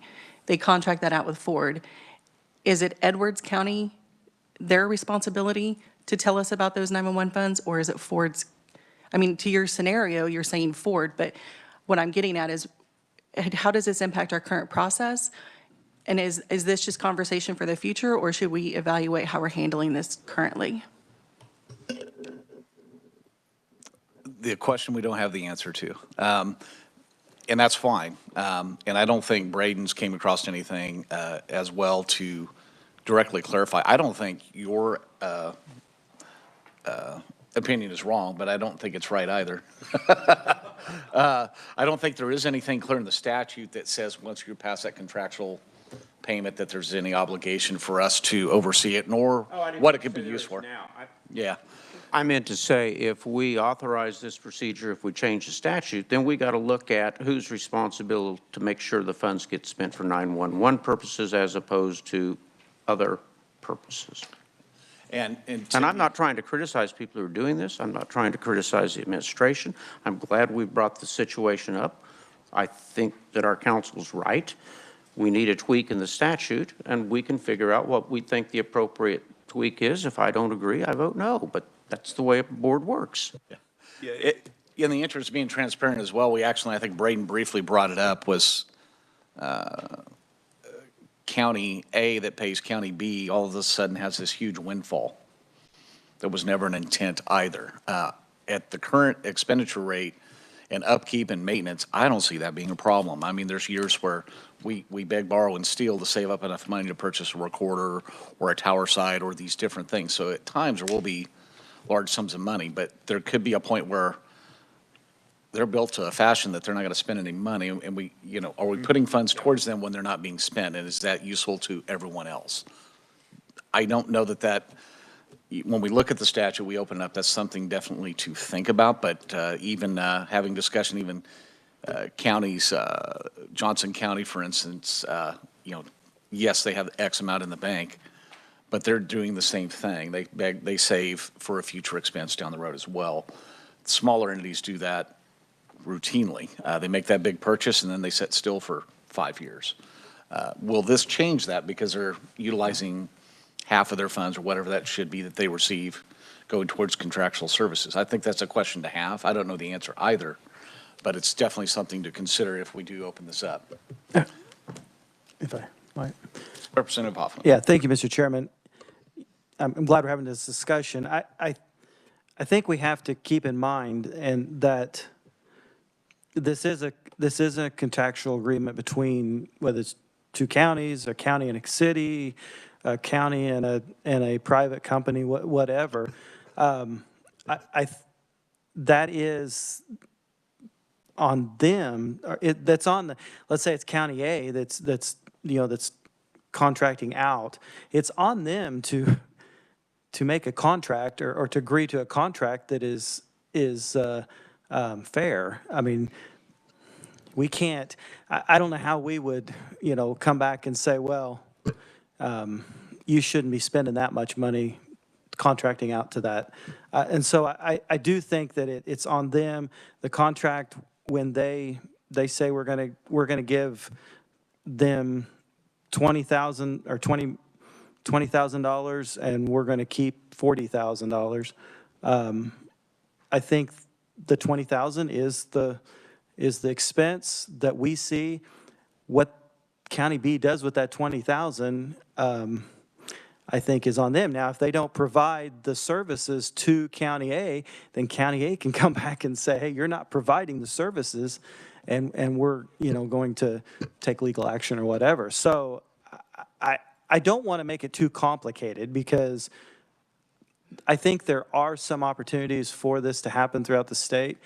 It works for some counties, not for other counties, but I just want to make sure that we don't complicate it too much in deciding that, hey, we're going to start getting into deciding how that money is spent after a contract has been put forth, which is far greater than anything that I think we want to do, because they could be contracting with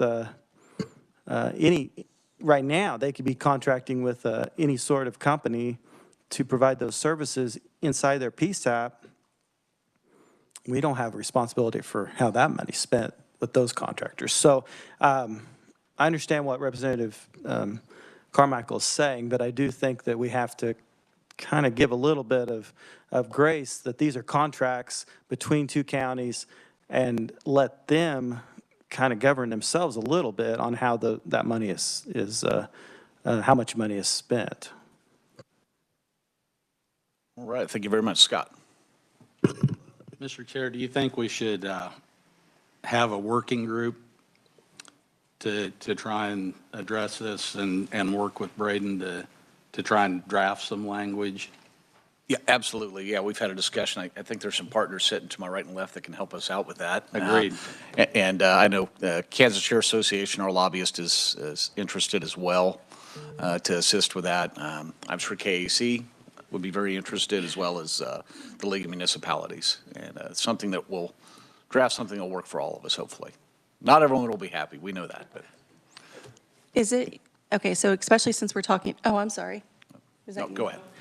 So since we're talking work group, it implies that we aren't making a decision today on anything. With that said, we have a county who is looking to contract their services out to another county, and they have postponed their decision at their commission meeting until after today to see where we went.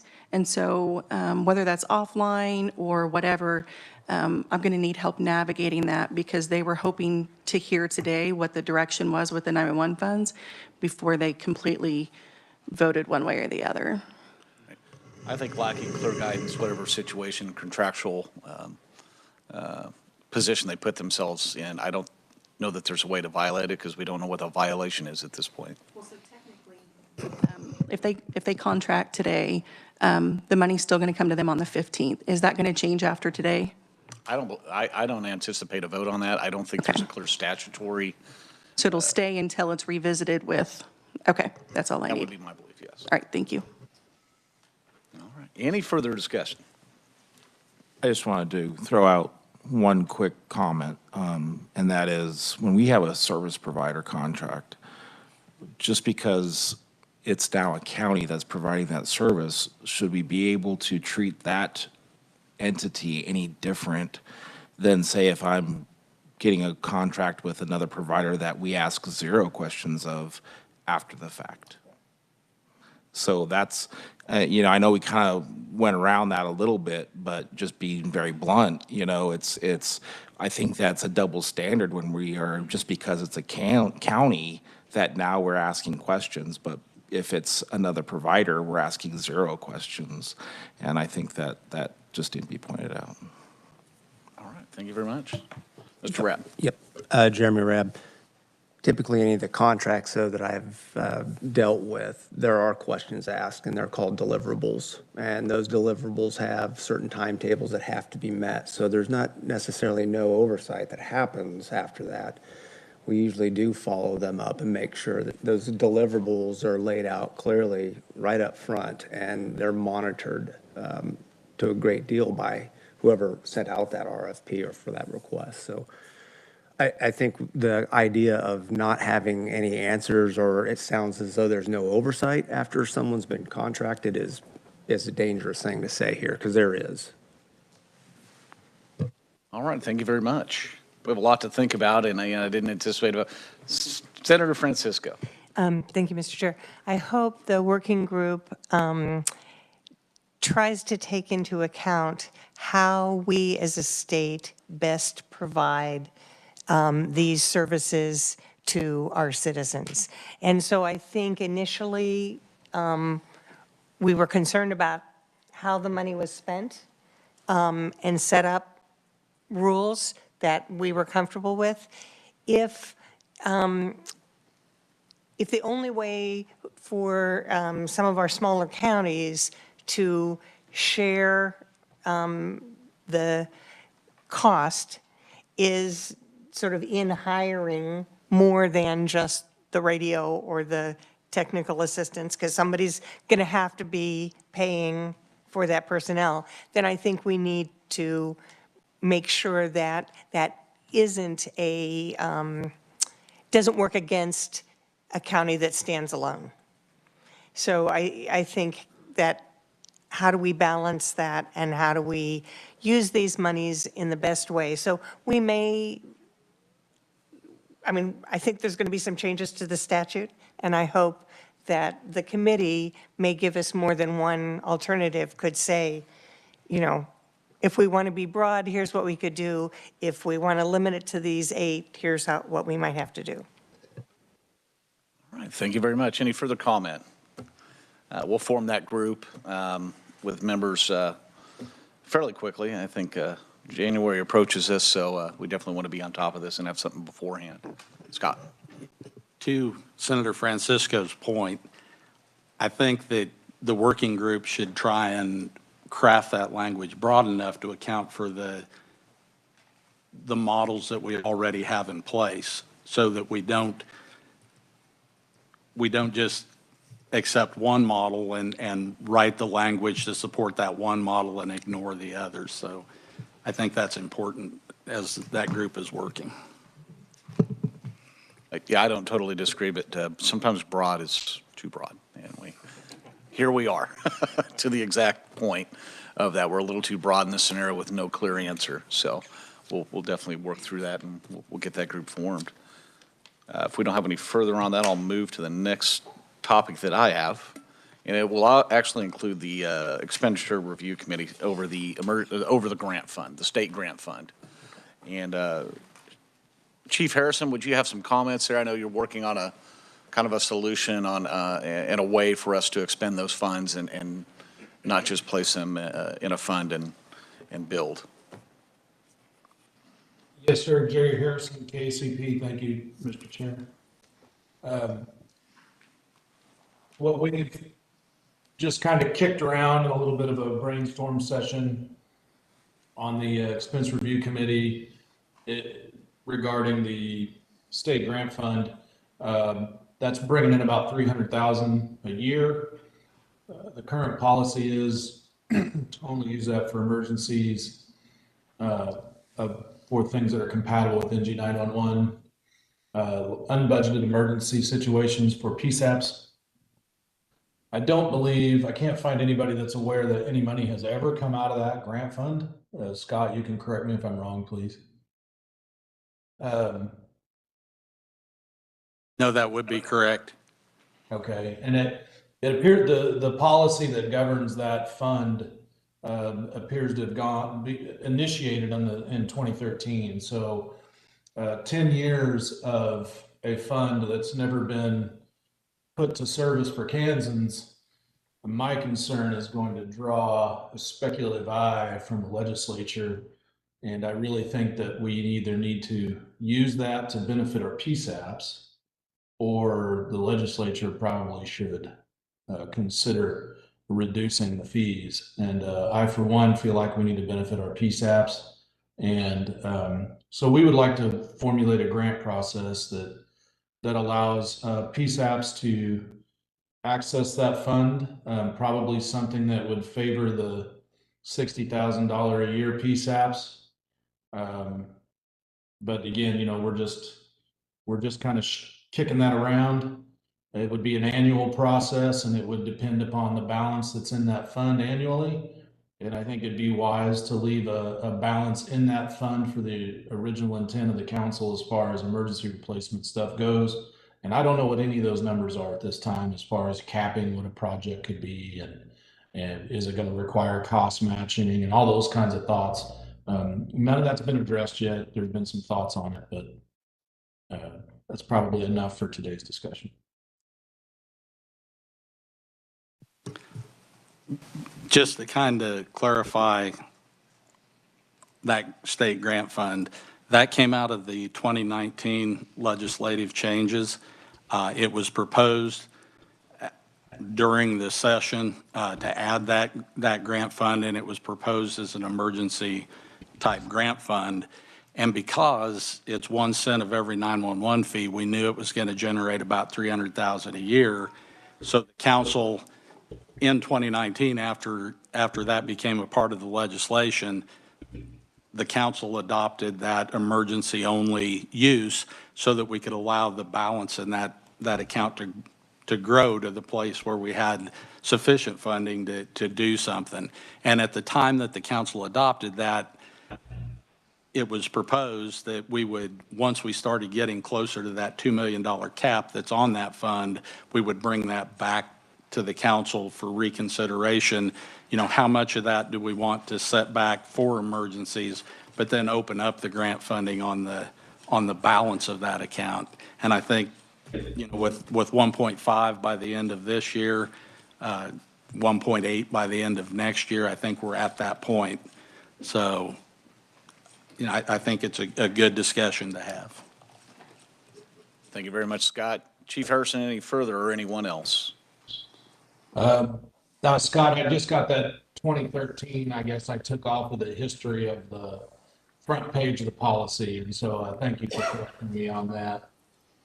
No, I kind of like Scott, I think we're about a year out from where we really ought to start putting that fund to use, and so I think this is a good time for the ERC to start preparing to bring something to the council to consider. All right, thank you very much. Any further comment there? All right. Move on. My next item is the Financial Oversight Committee. We met October 14th, I believe it was, down in Hutchinson, and went over different budgetary items, things that are coming forward. Budget has been sent out. We look to pass the budget for the council in December. Would there be any questions currently for Scott, or is this something any of those members would like to discuss currently in reference to budget at this time? We've had basically the budget since the 14th. That seems like a lot of time, but in our world and being busy, that's not much time to get through it unless Mr. Bellinger has anything either. We'll look through that a little closer. We may have questions for Scott. There's definitely some changes in the budget.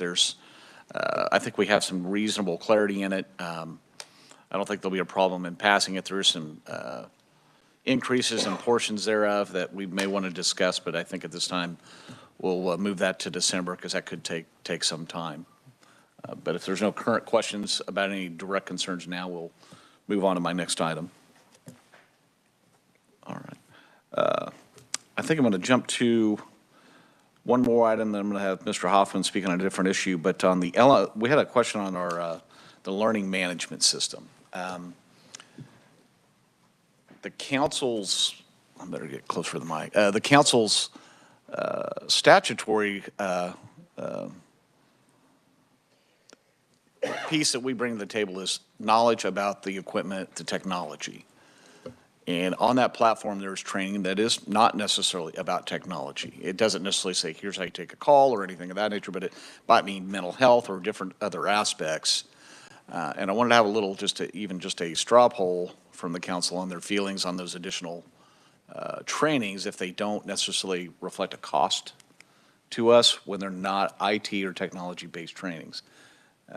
Given the 8 allowables, which does govern some of these expenditures, I think that's a question that I would like to hear. I don't necessarily have a strong opinion either way. I think those trainings are definitely important to our call takers, as we all know that the shortage across the state points to it.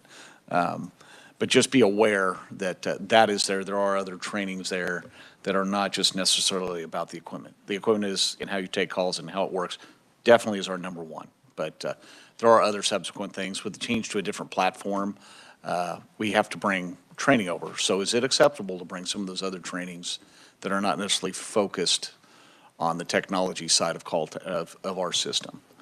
And I would open the floor to any opinions on that, if any exist. If not, we'll move ahead with the moving of those of all the training over, and some of that we have self-created. Chairman Briggs, can I give some clarification? Sure, go ahead. Exactly everything that you said, other than the fact that I think it's important to know that even though it resides on our platform and it's been provided by PSAPs maybe, or who are in a registered public, safety leader position that had to create it for a course, they've added some stuff in there. But one thing that denotes it is that we do not enroll people in it. It's a catalog that they can see. And we talked as a team that as we move these over, if we move these at the will of the council, non-functional training, that we would also put disclaimers on them that, it's content provided by outside. We're not responsible for any liability. And really, it's a self-enroll thing. It's just a home for it all, our Kansas PSOP's a one-stop shop to go, and there's no cost whatsoever to the council. All right, thank you very much. Michelle, any further comment there? All right, if not, I'm going to turn the floor over to Representative Hoffman for a little bit, and we're going to talk about fee-based agency. Yeah, so I've served on this since 2011. That was when, it all started.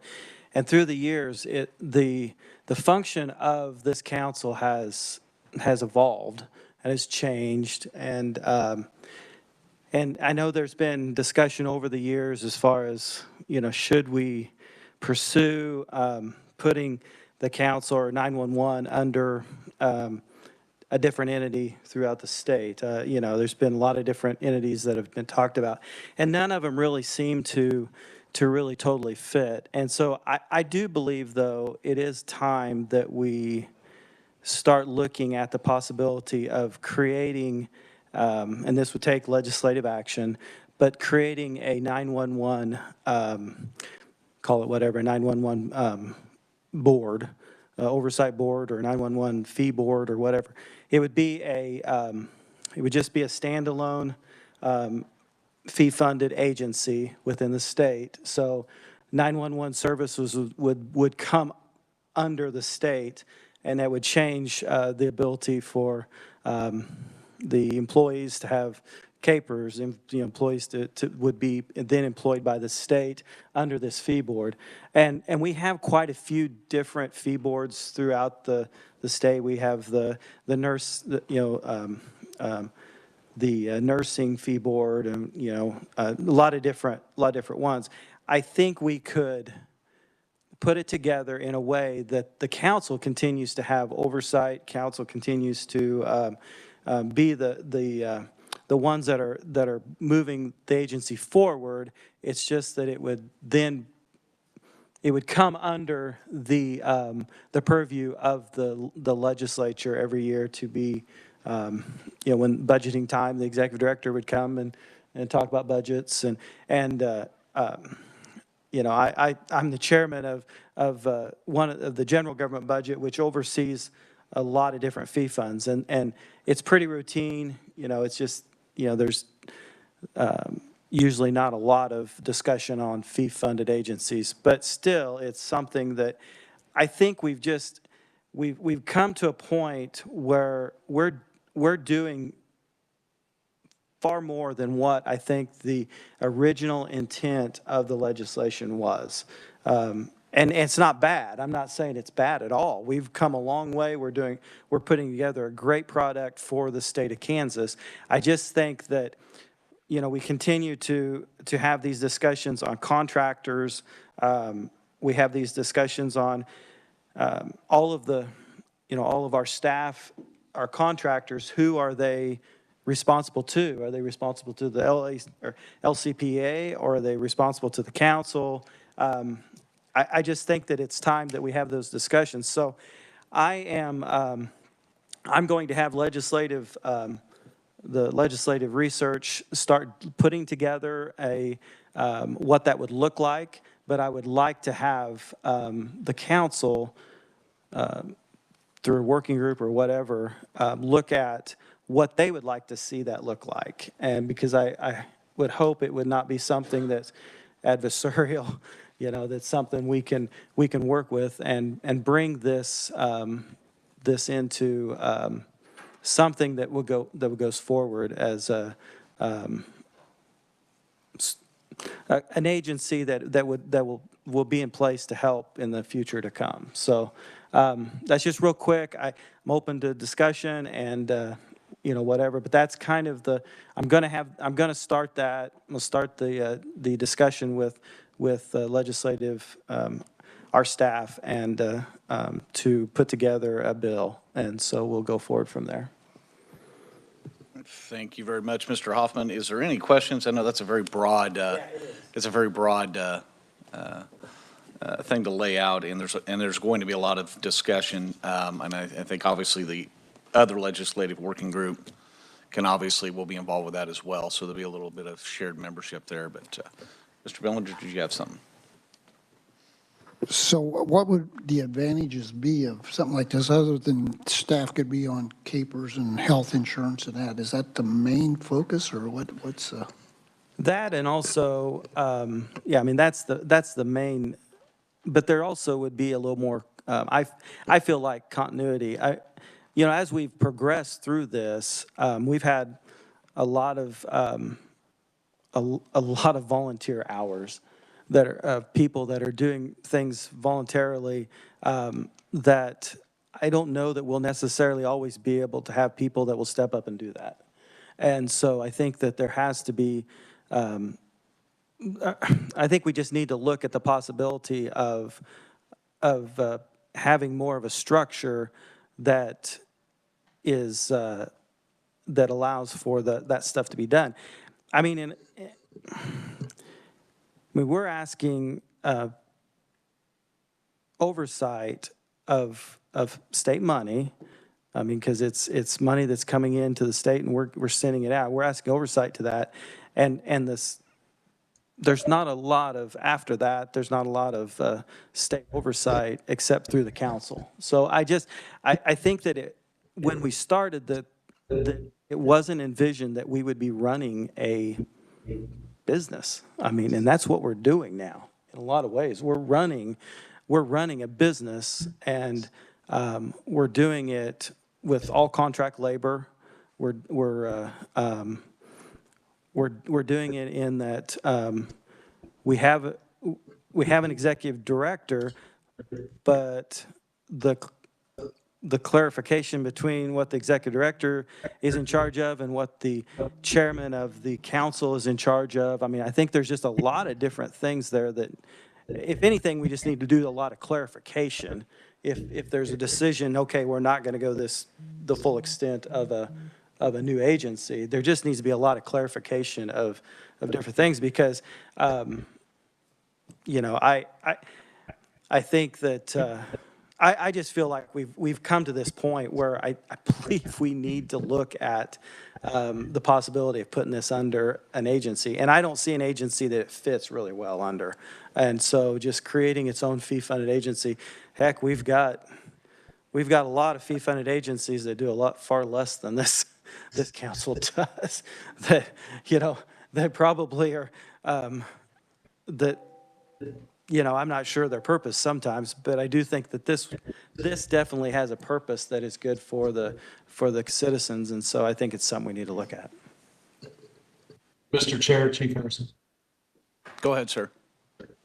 I'd like to ask Representative Kaufman, I don't know much about these fee-funded agencies, but are there fee-funded agencies that would be managed under this, that are managed in the same fashion that this current model is, roughly speaking? Yeah, most fee-funded agencies have a board. They have executive director. Some of them, depending on how big they are, they have people that work, then work under that executive director. I mean, we have one or two fee-funded agencies that only have executive director. That's their only employee. And then they have a board. That board would continue to be, or is the one that decides on how the money is spent. And to a lot of extent, those boards also decide on the rate of those fee funds. So the legislature, just in this case, just like this case, where we've put a cap on how much can be, the total amount that can be taken from each phone.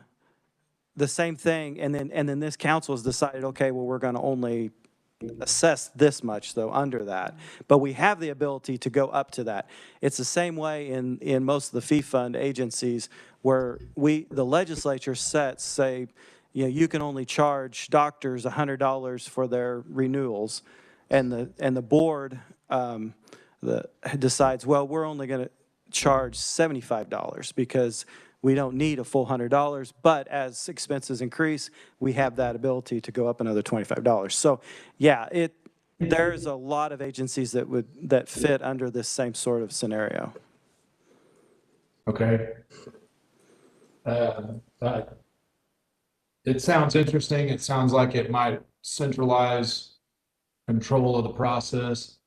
My main concern would be that I would hate to give up the influence of the Police Chiefs Association when we have over 30 PSAPs that are managed by a police chief, and I'm sure that Chairman Briggs would probably not want the KSA to lose their representation, their voice at the table with 60 or 70 PSAPs under a sheriff. So that's my concern, is that the voice of the people operating the system still have a significant influence over the system.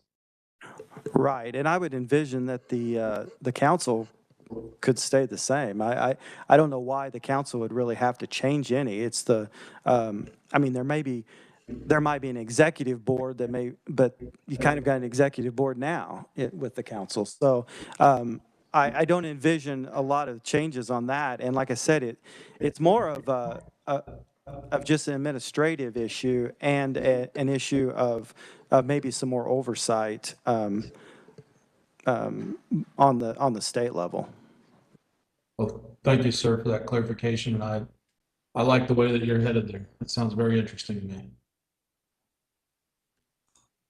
All right, any other comments? You know, or one thing I would like to say, our employees are the reason, shouldn't even say employees, our contractors are the reason we are where we're at. The big green map points to the pure success of what they've done and the work that they've put in. And this is obviously very dear to their heart because it could be potentially changes for them.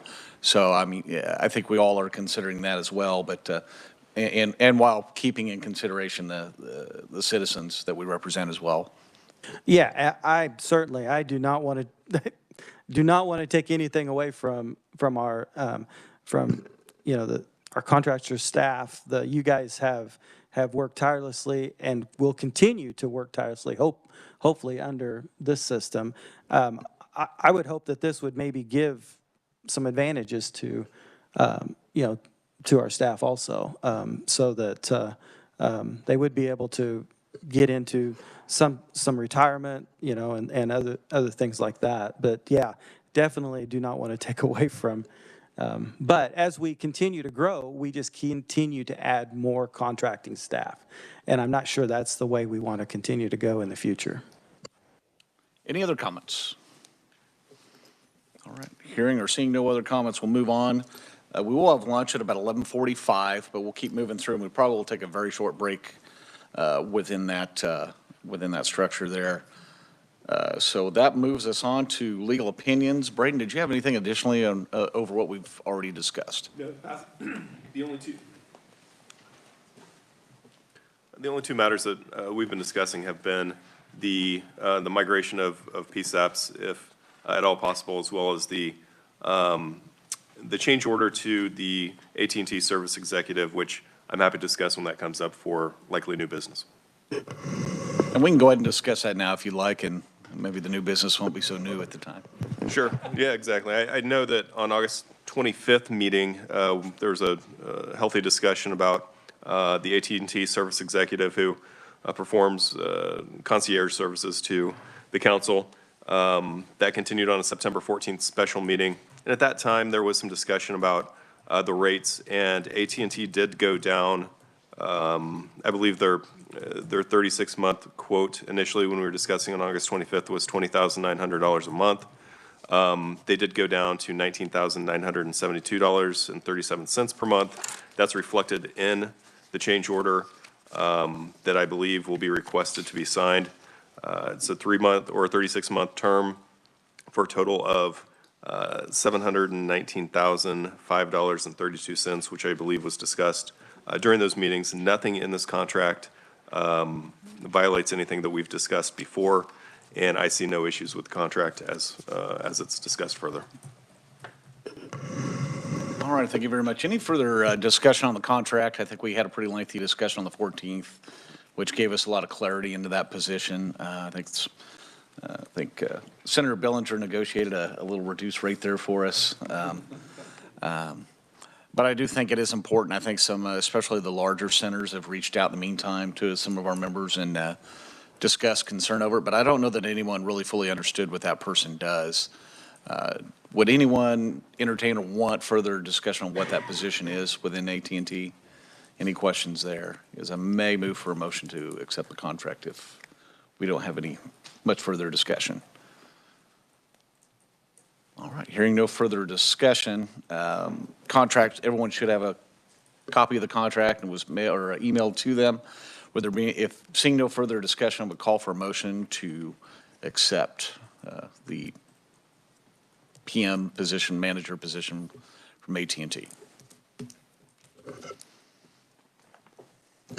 Yeah, excuse me, Mr. Chairman, I would move that we accept the contract and go forward. Thank you, sir. We have a motion. Is there any further discussion?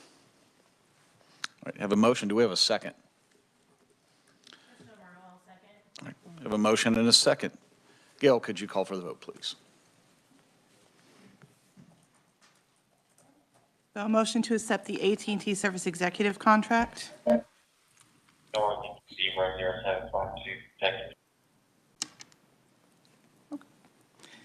Krista Amaro. Aye. Thank you. Brandon Beck. Aye. Thank you. Senator Rick Billinger. Aye. Thank you. Representative John Carmichael. Aye. Thank you. Tony Foster. Aye. Thank you. Senator Marcy Francisco. Aye. Thank you. Eric Harper. Thank you. Jerry Harrison. No. Thank you. Scott Hilbrink. Thank you. Representative Kyle Hoffman. Aye. Thank you. Katie McPhee. Aye. Thank you. Jeremy Rabb. Aye. Thank you. Becky Snook. Aye.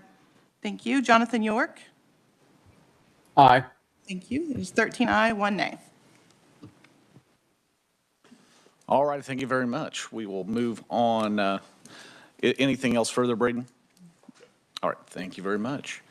Operations Committee, you are up.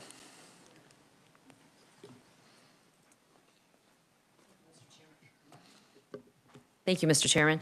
I just have a quick update for the group from the report that was in your packet. First, thank you. I know this is my first time presenting, and I'm a little nervous. I can sit back there and talk all day, get up here. Those seats aren't as comfortable, you guys, as I got to tell you. It's a whole different thing. I'm looking at everybody kick back and relax. First off, thank you. I really appreciate the opportunity to be here and to represent 911 across the state, not just in Labette County. I'm very passionate about it. I'm very passionate about the people that sit at the desk and what we can do to provide better service to them and in turn, better service to our public. I've been trying to get caught up on past minutes, projects, strategic planning. I'm coming along with that. Josh and the committee have done a lot of great work, and I want to keep pushing that forward. We're trying to add a couple new committee members, got a couple applications, so we're working on that. This week was kind of exciting. We had a couple interviews with different people in different states that are currently using Motorola's smart transcription, which I know it's been discussed a little bit before in an admin day. It's basically a product that when the caller comes in 911 or just even admin line, they get a transcription of what they're saying right in front of them. 911 caller's voice and the caller's voice is transcribed right in front of them. Talked to a couple different agencies that are currently using it, asked a lot of questions, got a lot of answers, reported back to the committee, which that in turn created more questions. So we're going to keep on that. I'm hoping to get one more from a different state so we can get three different states, 3 different users, and get their thoughts and opinions. I don't want to get too much in the weeds with it yet because as with all things, security first. So we're going to work with Scott and AT&T and make sure that not only is this product good for 911 centers, but it's good for the system. We want to be safe and make sure the network is always in a good position and we're not compromising anything. That's pretty much what I had. We're going to keep on that and hopefully kind of update you guys with some more information as we go. But that's really all I have. Any questions? All right, thank you. Any questions? Go ahead, sir. I assume you mean me. Representative Carmichael. No, it's okay. It just, sir, yeah. I'm typically referred to in other ways behind my back. Yes, I'm aware of that. Do you have a handle on roughly how many PSAPs in Kansas are already using these services, if any? 0. Okay. No, it's not. I mean, I shouldn't say that. I don't know about the mark. Okay. Yeah, Scott says no, so yeah, I wasn't certain about Mark, but no, there's no Kansas PSAPs. Okay, and I just didn't know one way or another, so I No, appreciate and that. that's why we're going out of state and looking for opinions from other users, because there Very aren't any good. locally. I appreciate your work. Thank you. Why I have the mic, I have to say that Scott is absolutely correct about outside states and mapping. I'm in a county that borders Oklahoma, and I've got those 911 calls where it's a white map and a dot. So the fact that the state of Kansas worked to supply those counties with some mapping outside of the state of Kansas is a big deal. I know I just totally jumped topics, but it's still kind of in operations. And I just have to say, boarding in Oklahoma is grossly behind the Kansas. That's where I'll leave it when it comes to 911 and emergency services. So that's a really big thing, and it shouldn't be overlooked that our mapping is A+ in the nation. Now I'm done. Thank you. Thank you very much. As long as we stay ahead of Oklahoma, I think we're doing great. Right. Even if we stopped right now, we're still ahead, yes. Just one quick thing back to the transcription. I don't know if you understand, Representative Carmichael. As a call comes in, this will actually transcribe the voice into text as it happens. Now, we know accuracy can be suspect at times, but on the lawyerly end of things, it is nice at the end of a call that can be handed over to an officer or such. As well as they can listen to the Actually, audio. I've seen videotape of how it works, Yeah. put out by the vendor. Yeah. I mean, yeah, and overall, I think it's a good idea. Definitely, it's an impressive. They did throw a price. It's not always 100% accurate, but neither, if we turn the closed captioning on here, which they could do, it's automated closed captioning, and it's about 90%, which, given the fact that we have people that are hearing impaired in the room, it might not be bad if our technical people did turn that feature on. Yep, I think we're up there. It's not over there, but it is up there on the left. It's not the one that she can see. Yeah. And I'm not supposed to say hearing impaired anymore. I think we've changed the language for that. Okay. I apologize. I'm sorry. Deaf and hard of hearing. Yes. I'm sorry. Or, thank you. All right, thank you very much. We will move on to Expenditure Review Committee. Why is it there and not there? I don't know. Jerry, do you have anything further from our discussion earlier? Are you talking to me, Chairman? Yep, same Jerry. Yep, the correct Jerry, not Jerry Daniels, Jerry Harrison. Do you have anything further from the Expenditure Review Committee? The only other issue we talked about, I'm going to kick it down to Angie regarding a request for direction on tower funding. So Angie, I'll just turn it over to you. Go ahead, please. Okay. So in regards to the tower funding, I think it was just seeking clarification on whether or not that's an allowable expense. There's some confusion with the statute, and the ERC just took a look at whether or not they could make any more sense out of it. So the plan is, I believe the ERC wants to discuss that and perhaps present some information at a future meeting. All right, thank you very much. We'll look to see, and you guys can vote, and if it's appealed, we'll definitely hear from you on that option, but we'll see what comes out of that meeting. And this is on a purchase of ground for, is this a whole To build a tower. So Mr. Chair. I'm sorry to interrupt you. No, go ahead. Mr. Chair, as we discussed the actual construction of a tower, and we all agreed that we were uncomfortable giving anybody guidance on that as the statute is written. And I think that the full council needs to consider our thoughts on that and then make a decision on a way to fix that. And we've talked a lot today about clarification of the statute and modifying the statute to run it like a fees committee, fee-based entity. And so I think if we're going to make all these other big changes, then I think the committee is probably going to ask the full council to support asking the legislature for clarification on how we're building it, because it's kind of contradictory. Go ahead, Scott. And I think the question comes down to, there's a prohibition against the use of the funds for construction, but there's an allowance for radio infrastructure. So is building a tower construction, or is it building radio infrastructure? And the position that the council took clear back in 2011 or 2012 was, it was a local decision. If their local council felt that they could defend it as infrastructure, then they could use the funds to build a tower. If, on the other hand, their council didn't feel like it was defensible as not being construction, then they couldn't. So it was left up to a local decision as to whether it was an allowable use of the funds or not. It's the only topic that the council hasn't taken a firm position on since day one, so. I think we split yet another hair. But Braden, you're going to be very busy, I anticipate. And we'll look for that discussion probably in December. Oh, we're not leaving yet. Oh, we're not that close. Okay. Nice try. Go ahead, sir. No, we're like go we're ahead, not like a jury. We never leave until we've had our free lunch, no.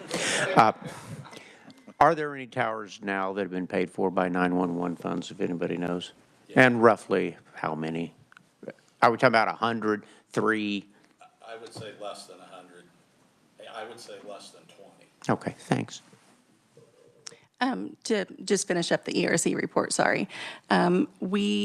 It's not the busy time of year where expenditures are being reported. That's usually the first of the year. So we're taking the end of the year to kind of review our processes and policies. In 2024, January, that'll start when the PSAPs are supposed to submit. And so we will do a lot of training with PSAPs, and we'll offer additional training on how to do those reports. We've had a lot of new leadership.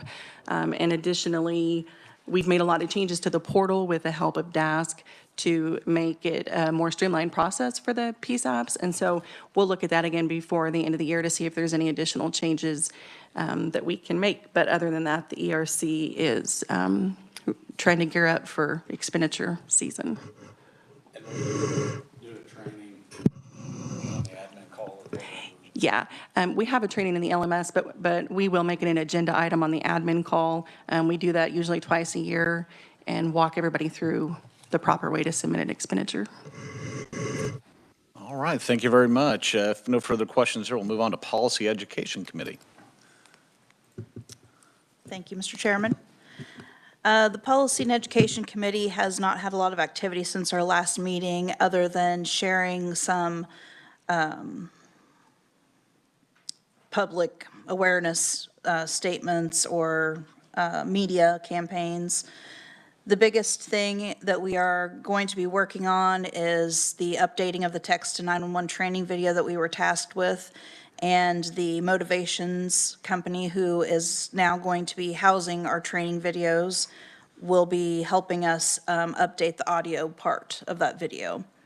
And so that is in process, as well as the housing of the other training videos is in the works of getting moved to the new platform. Some upcoming goals include researching professional media campaigns that focus on the text locate, text translation, and OnStar. The SOG, I believe I had updated last time, but just in case, has been completely updated by Angie and approved by the different committees that were involved in that.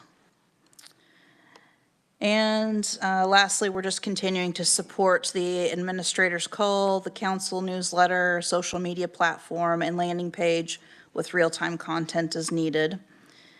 And the committee will support staff in the development of training curriculum for the system, including delivery methods and development of the training cadre, which we've not really done much with at this time, but it is on our to-do in the future. That's really all that I have. All right, thank you, Becky. Any questions for Becky? All right, seeing no questions, GIS Committee. Good morning. We'll go through our standard update here. Eileen Battles is down at the Kansas Mappers Conference this morning, so I'll do my best to go through her part of the update and then hand off to Sherry to close out. So the first item up on our report is the GIS data submissions. I'm happy to report the one no reply that we had on our report here for Q3 2023 has since submitted data that has passed validation, so we've maintained our streak. As Scott mentioned, this is really kind of the crown jewel of the GIS stuff. I think we do a lot of cool things with the GIS technology, but if we don't have that statewide data maintained ongoing, it really all kind of falls apart. So I think this completes 24 quarters in a row. So this is the question we get asked all the time by other states. To some extent, technology and how we do things on the back end, but really they ask, how in the heck did you pull that off? And it's really the local relationships. So that's something we work hard at, we're really proud of, but I also got to speak at the Kansas Mappers Conference earlier this week, and a lot of our data stewards are in that crowd, and so it's really, the thanks goes to them for keeping us in good shape here. So the next item is ortho imagery. We refresh our statewide ortho imagery base map every 3 years. The next flight will begin leaf-off flying season next spring. I was also able to touch base with our vendor at this same conference down in Wichita. They have a new camera system that they'd like to use on this project. They sent us sample imagery for us to inspect, and we'll take a look at that. I would imagine we'll approve that. It's supposed to be even a little more vibrant and sharper. Same specifications, but just a new sensor camera system that they've been developing for the past 5 years, and we would be their first statewide project with it. That's why we want to take a look at that imagery and just make sure once they get up and capture photos, we can't say, never mind, we want you to go fly again. But that's been highly successful. There's some possibility they might be able to capture imagery yet this fall, but the conditions have to be just perfect. We need the right sun angle, no flooding, no snow, no leaves on the trees, not too windy, and in Kansas, that's about a week maybe out of the year. So if they can get up and capture a little imagery this fall to get ahead of the game, they will. Otherwise, we'll be into late February, early March, and then we'll be able to start giving you updates on their progress. In terms of Rapid Deploy, we continue to support the map services. We have a lot of different meetings with Rapid Deploy, which has been great to have that kind of engagement with that company. They really listen to our needs. I'm sure Sherry will get more into the Lightning application, but we're excited to be able to push out that same data set that we share via map services with PSAPs all the way down to first responders on their phone. So we'll have some fine tuning in the display of that. It's a little different to display a map on a 27-inch screen and then make that meaningful and not too cluttered up with a lot of different data and labels, and then also have a kind of light mode and dark mode. So if you're out in the day or out at the night, that map needs to kind of be rendered differently. So that's another component that we're working on. But that's the fun stuff we get to do. The program portal, as Scott mentioned earlier, really we started that to support GIS data submissions. And Scott and Randall and company put eyes on it and went, hey, could you do this or do that? Or so over the years, it's grown and grown and grown. So sometimes we're kind of more in hosting and maintenance mode, and other times we're working on new components. And the GIS toolbox, that's how our data maintainers validate their data. We call it the open book test. We give you the toolbox. You run your data through our toolbox. You know it will pass when you submit it to us. We run the same checks, and that system's worked really well. We published the latest update to that at the end of August. If you really want to get into the weeds on it, there's a link to a website there that kind of steps you through the toolbox components and what the changes were for the last release. And then in terms of outreach, we're always busy with this, but when we get around the Kansas Mappers Conference, it gets a little busier. Sherry led a half-day data maintainer training session on Tuesday of this week, we had a GIS committee meeting down there. Our GIS user group met during the session, and then Sherry also did 2 presentations during the main part of the conference, one on Lightning on the mobile app, and the other just on call location technologies, and really kind of got into the weeds on triangulation and GPS, and then how the signals from Apple and Google work behind the scenes. And super interesting stuff, and those sessions were really well attended. So Sherry, I'm going to hand it off to you for AT&T PSP or anything else you'd like to add on to. Wonderful, thank you. First, I'll just say that we had, like Ken mentioned, we had a lot of attendance for all of the Next Gen 911 sessions at CAM. It's been a great partnership with the Kansas Association of Mappers that we have with that. And I think it's well worth the shout out. It's been worth our time every year to partner with them for everything that we do when it comes to communicating with the GIS folks around the state. On the PSP or public safety platform, this is the replacement for the MSAG maintenance system that most of the PSAPs used to be used to a while back before they started using GIS data for that kind of thing.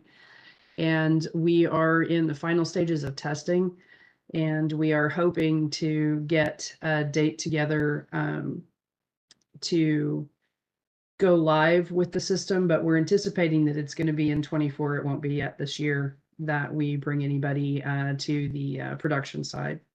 But that process is ongoing, and we are making good progress, I think.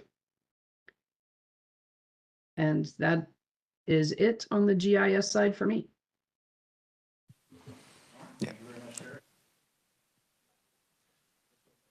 Quick question from Representative Hoffman. Thank you, Mr. Chairman. So with Rapid Deploy, they're using our maps, and we're responsible for keeping those maps updated. Is that how that works? Yeah, so in the Rapid Deploy radius system that runs in the PSAP, we have the ability to display commercial base maps like Google, and there might be another, and Esri is in there, I think, as a commercial base map. But one of the things we do in our shop is those weekly data submissions, we aggregate those into statewide layers, and we process them into a format that supports what we call a web service and a web map. And then we serve that up from, ESRI is kind of the Microsoft of the GIS world.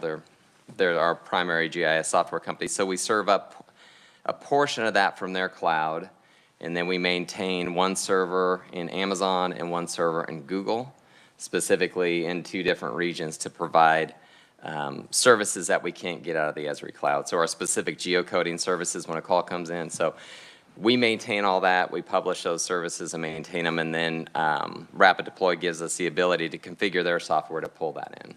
Okay, I think I misspoke. I should have said Lightning. Oh, Lightning, instead yeah. of so the new app. Yeah, and I'm sure Sheila will get into more detail here, but the sorry for the geek speak. The first, I believe the first cut of Lightning will just support the native commercial-based maps, so Apple Maps if you're on an iPhone, and Android, Google Maps. But I think not too far down the road after that, then we'll have the ability to also push our map services into that product as well. And then, again, like I said, we think we'll have to tweak some of the cartographic settings just to make sure they render well on a phone. But other than that, it's same exact data, and that's what's exciting to us is getting that. Our data's awesome. You know, the data we have statewide is awesome. Getting that out into, you know, all the way down to the first responder in the field. Impressive. Sherry, feel free to clean that up if I got that wrong. No, you did just fine. The only thing I would add to that is that the integration of our map data instead of commercial map data is one of the first features that is expected after the app releases in December. So we should see it if everything goes to timeline, which of course with development, sometimes it doesn't, but if everything goes to timeline, we should see it before summer. Thank you very much, Sherry. I might just add, because I had to have it dumbed down for me. You might use Google Maps. Everyone, or a lot of people use it, but the points on this are our points.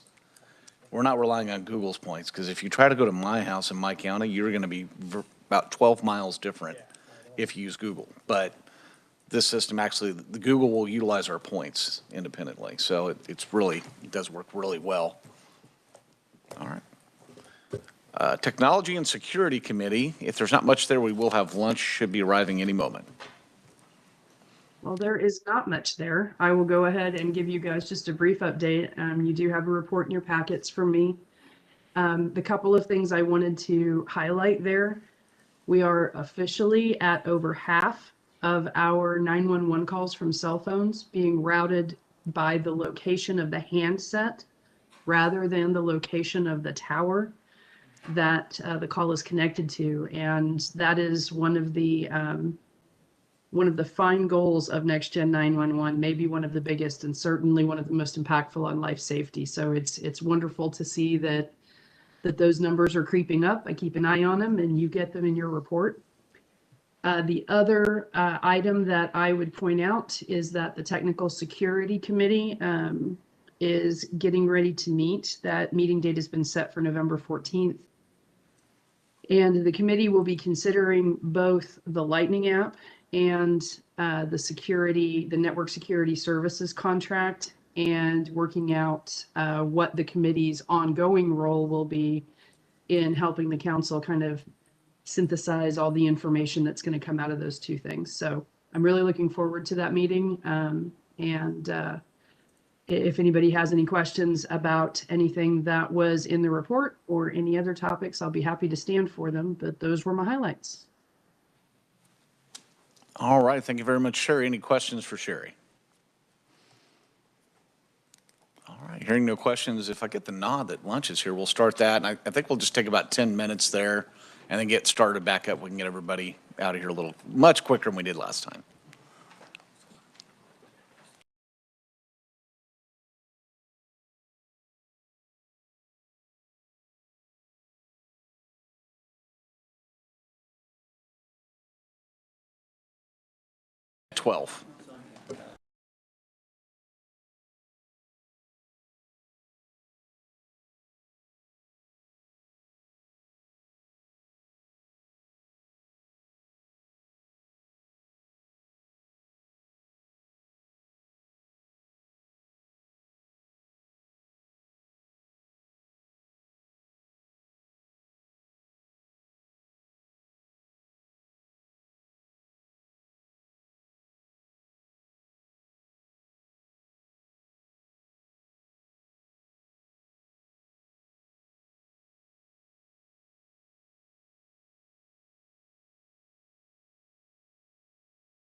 And kind of try to maintain that self-imposed time I put.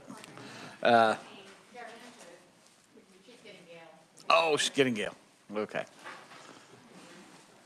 Does she have the starter pistol? Probably shouldn't say that, should we? Or A.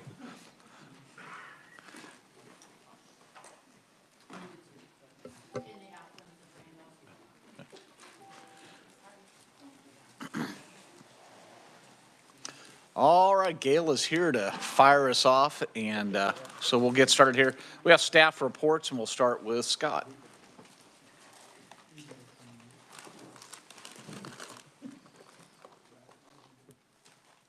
All right. The first thing I have up is the 2024 work plan draft. That was circulated in your cancel handout. And as in years past, we send that out, have a little discussion on it if we need that at this meeting. And then if you find anything in the work plan that needs added, changed, deleted, if you can just drop me an email, let me know, then I'll make those changes to the work plan. And then we'll ask you to adopt the 2024 work plan at the December meeting. Kind of the same thing with the 2024 budget. Again, you were given the draft of that. I'm going to stream it for you. Okay.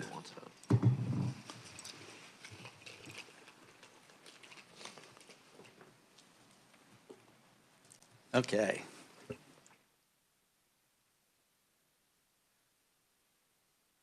Okay. It will, I have already made a few changes to the proposed budget.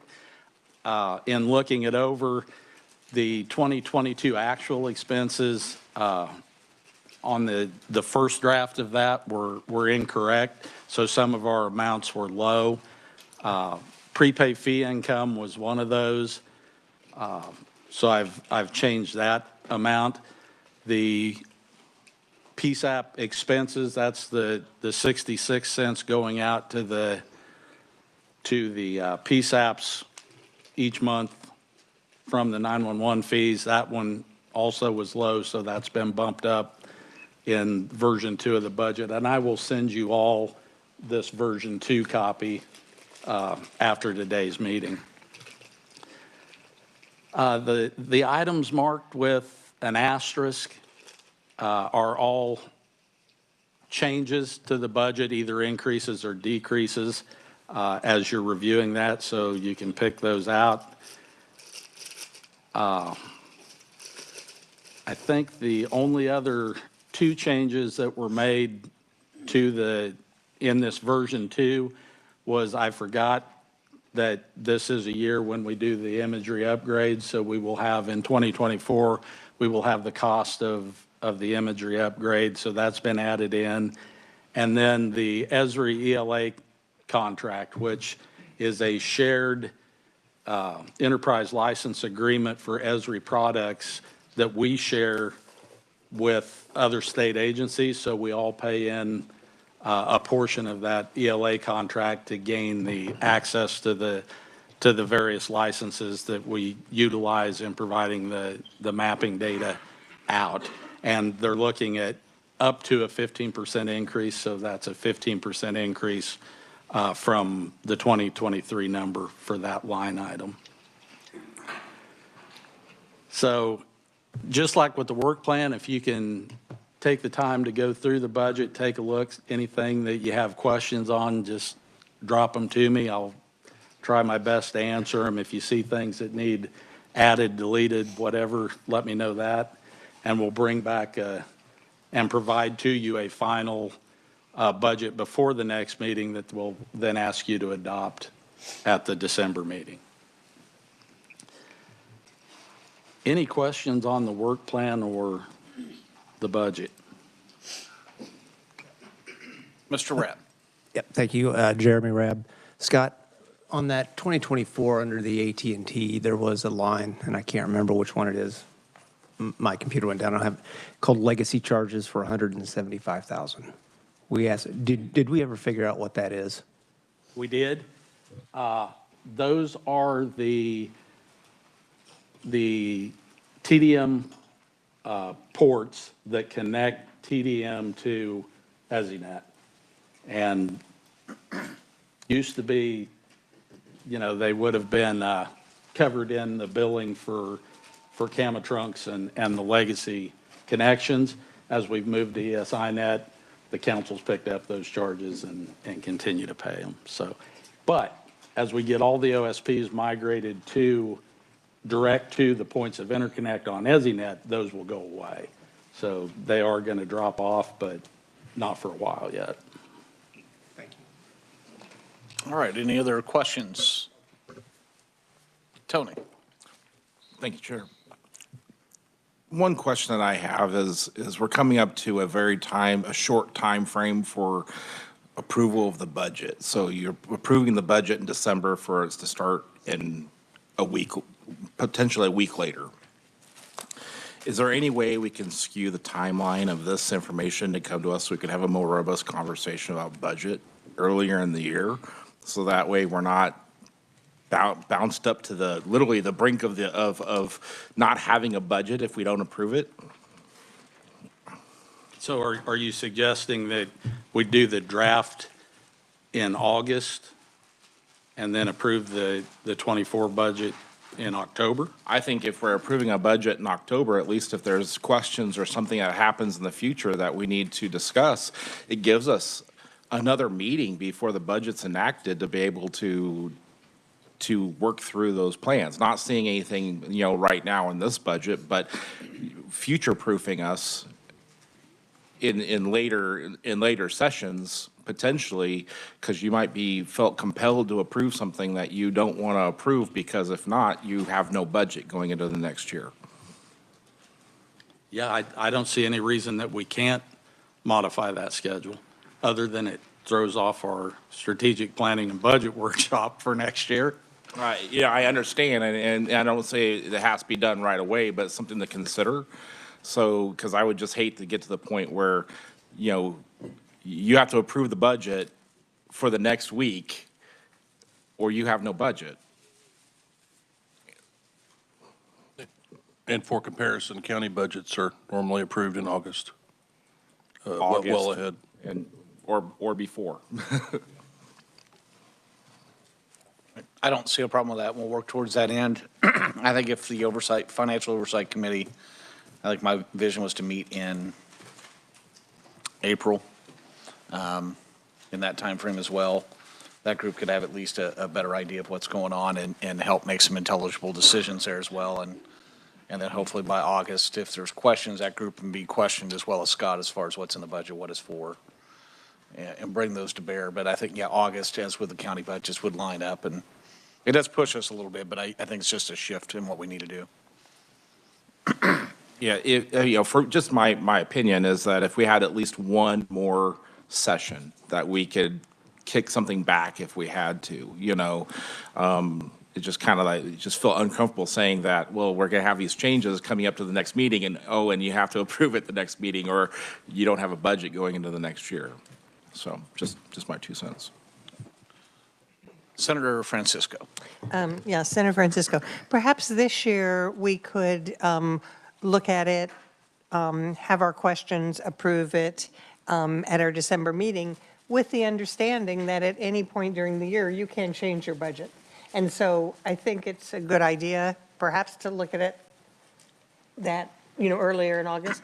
But I think this year, if we just come to the meeting saying, we won't be surprised if when people look at it, they have some specific questions or changes about how else we could go. But many of these expenses are fairly standard.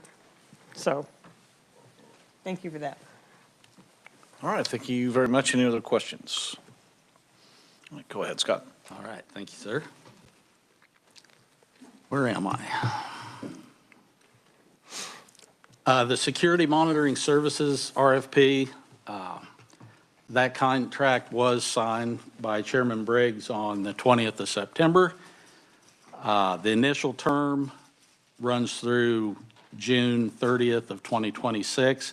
We have the option for three-year extensions to that contract if we elect to do that. We had a kickoff meeting with Intrado and Secular to get the project kicked off on October 10th. And Sherry Massey will be kind of leading that project as the project team lead, since it is kind of a technical security committee function. So she'll be leading the process on that. Hopefully, we will see the monitoring in place prior to the end of the year. So should move forward fairly quickly. The LPA audit is well underway. The first draft of that is due to Division of Legislative Post Audit on November the 1st. Have been working fairly consistently with the LPA auditor to provide them information that they've asked for in completing their audit.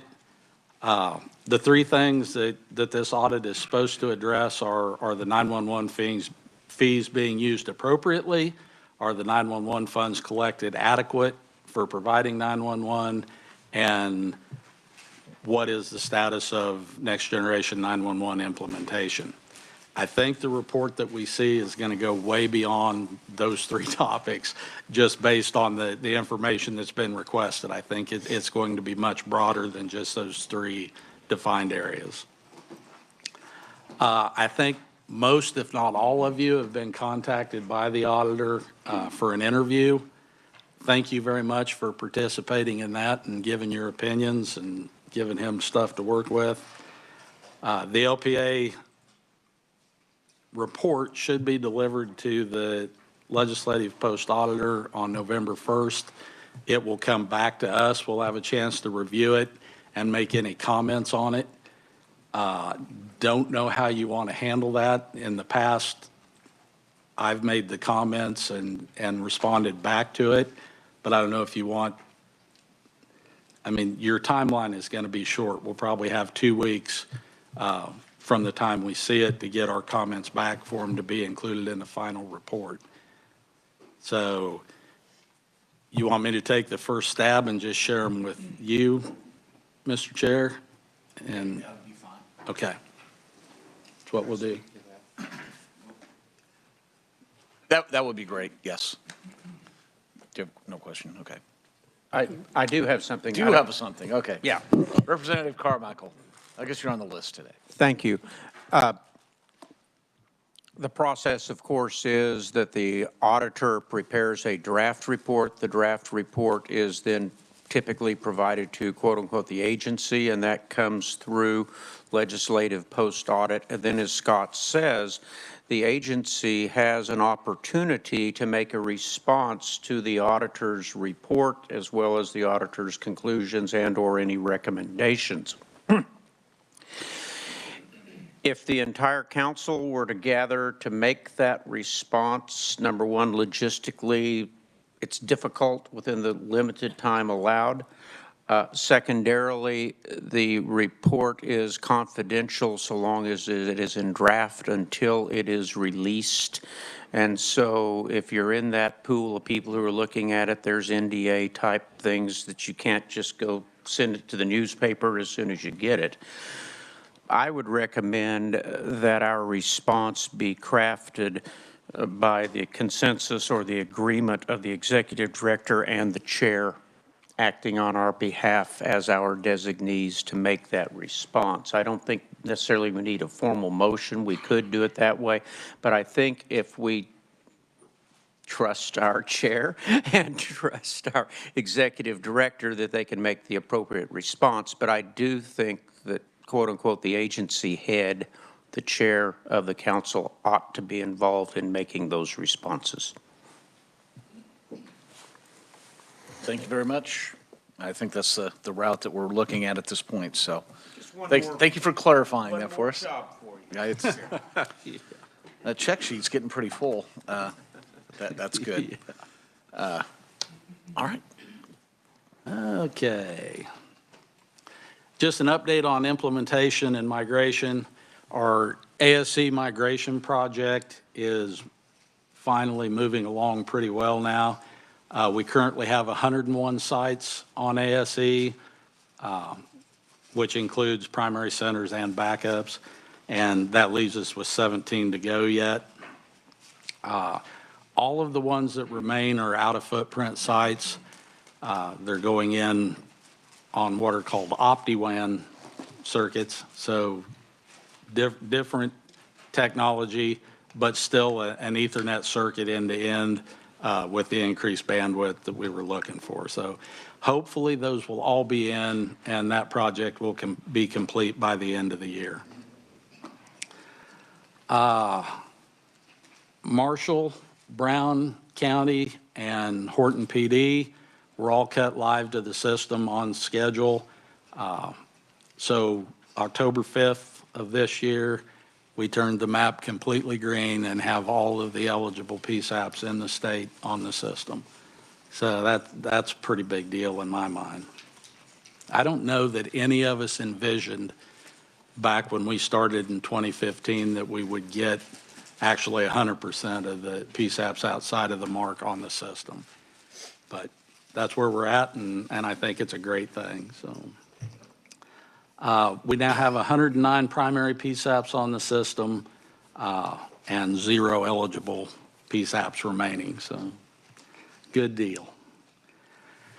We did have a service impacting event on Wednesday of this week. We had a Brightspeed collector circuit that was bouncing and took down Stafford County and apparently affected Brown County, although we never heard from them that they were having a problem, but it did take down Stafford County. Stafford County, when their terrestrial circuit started bouncing, their LTE failover hung in the router, and it took a reboot of that router in order to bring LTE back on.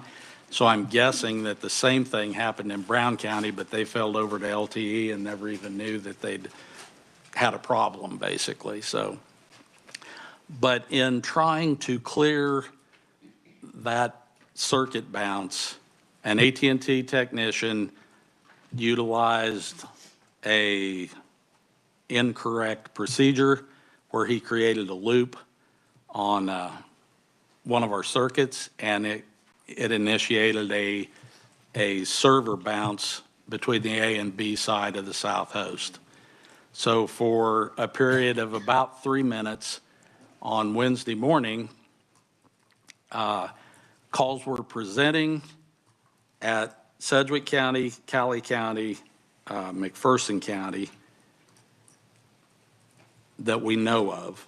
It was probably more than that, but because of call volume, they probably just didn't notice it because it was such a limited time. But the calls would present, but they couldn't answer them. Sedgwick County had 3 calls during that time period. Cowley and McPherson had 1. The calls were represented. Both Cowley and McPherson were able to return the calls off of the system.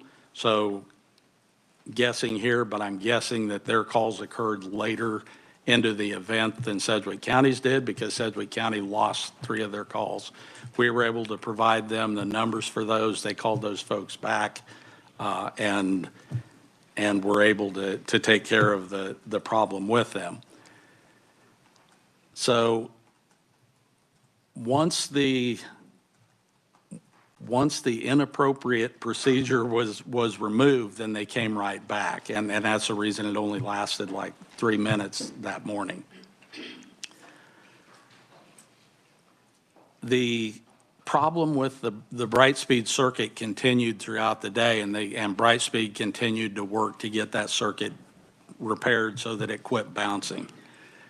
About 8 o'clock Wednesday night, Brightspeed notified AT&T, same technician working, that their circuit was repaired and good to go now. This technician followed the same procedure and bounced our servers again, this time thankfully for a minute or less. Sedgwick County was the only one to see that that issue. They had one call during that time, and they were able to return that call as well. So, you know, I know we hate to hear human error as a root cause of our problems there, but actually I think it's kind of good news. You know, unless we screw with it and break it, it works as it's designed to work, and it's not some kind of problem within the design of the system itself. It's somebody doing something that they shouldn't that creates our problem. So that's kind of the silver lining in that cloud to me. Would be much worse if we didn't have that AT&T technician to raise his hand and say, yeah, I kind of screwed that up. You know, if it's something that just happened, trying to sort that out when it's a short-term thing like that would be very difficult. So I think it's kind of the silver lining that it was human error that created the problem, because we know what created the problem and how to fix it. Don't do that anymore. AT&T is communicating in regard to that procedure that is not a valid procedure and not to do it anymore. What they were doing was creating a loop in the network, and by doing that, they were bouncing traffic back and forth between that circuit, which then the server said, I don't know what's going on, it keeps doing this, and so they started trying to fix it and ended up in a circuit bounce. So more to come on it. That's a preliminary report from AT&T. We'll expect to see kind of a final report and final actions taken coming up. So, questions? Representative Carmichael. Thank you. We had a task force a year or two ago that responded to what sounds like kind of a similar, not maybe technologically similar, but another AT&T technician freelancing it. And we spent 8 or 9 meetings together, and we received assurances that AT&T has the procedures in place to make sure that these sorts of things don't happen. And it's not our fault. It's not our management's fault. Once again, it's AT&T's fault.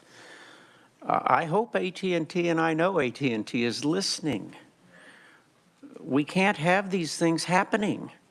We spent hours trying to stop it, and we received assurances from AT&T that they had implemented policies and procedures so that a technician in the field didn't just improvise. This is too important and too critical a network for one person who's making $150,000 a year or $80,000 a year to freelance it and then take down not only Stafford County as perhaps a part of this, but once again, take down my PSAP in Wichita. This is important. And I hope that AT&T will be able to give us an explanation of what happened, why, and how it is going to be fixed, and not put it behind a root cause analysis that they maintain is confidential and are unwilling to release to people unless they sign NDAs. That's my observation, and I know we're putting Jim on the spot, who's from AT&T, and I don't necessarily expect him to respond now, but I tell you, my friend, this is unacceptable. Thank you. All right, thank you very much. Go ahead. That's it for me, unless somebody has questions. All right, any questions for Scott? All right, hearing none, we'll move on to communication and training report. Good afternoon. An update on appointments. I heard from Melissa midweek, and are actually at the end of this week clarifying that she believes the KSA and the MARC position will be in place by our December meeting, and that our government IT position is back open again. We had submitted interest packets, and upon them reaching out, the one person who had expressed interest had declined. So that position is back open, and I'll be reaching out to try to find someone to fill that as well. A little bit more, Becky has already given her update on the Education and Policy Committee. I support that one from a primary level. She clarified that we are looking at text to 911 training refresher. We have a training that is in the LMS right now. We feel like it needs to be redone to be more specific to Kansas and not generic in the fact that it, just coming from Motorola, our vendor. So we're going to take the opportunity to utilize our new LMS partners, which is Motivation, as she mentioned, and work with them on recreating that training in a newer, updated version. But we also look at continuing to work with our partners at Motorola to determine whether they have anything in their virtual training academy. That might be an option for us as we also look at options of what we may need to do to provide and support the EMDTC as we move forward. And that's the mobile dispatch center that Scott talked about in his report. The team is working on the LMS conversion, and LMS, again, stands for Learning Management System, and that's where we house all of our functional training as required by KAR, that we can deliver the training, but we also have a mechanism within the LMS to track who is training and where they are in the progress of that training, and that helps us understand that this life-saving technology that we provide is being trained, and they have the proper instructions when they're out in the field using it or in their PSAPs. The team has been working with Rapid Deploy. They're going to be doing a version update. Angie and Ellen and Sherry and the team have created from Rapid Deploy that training, and it is already being taken by PSAPs and ready for that conversion to their update of V5. The sample SOP and SOGs come from this committee as well. And the team works on that with support from many of the staff as well as other committees look at it before it is put into the hands of the Kansas PSAPs. And I already mentioned that we have started preliminary discussions on what EMDTC training looks like for the trailer or the mobile unit and what that might look like next year. And we continue to keep real-time text in the, it's kind of in the rearview mirror, but it's also in the moving forward as well, because this is something that we thought we were going to get in 2018, and every year we keep pushing. If you've been on the council for a while, you've seen it's in every work plan moving forward. And this is, again, echoing what Scott said, because the call handling equipment nationwide is not ready to deliver that.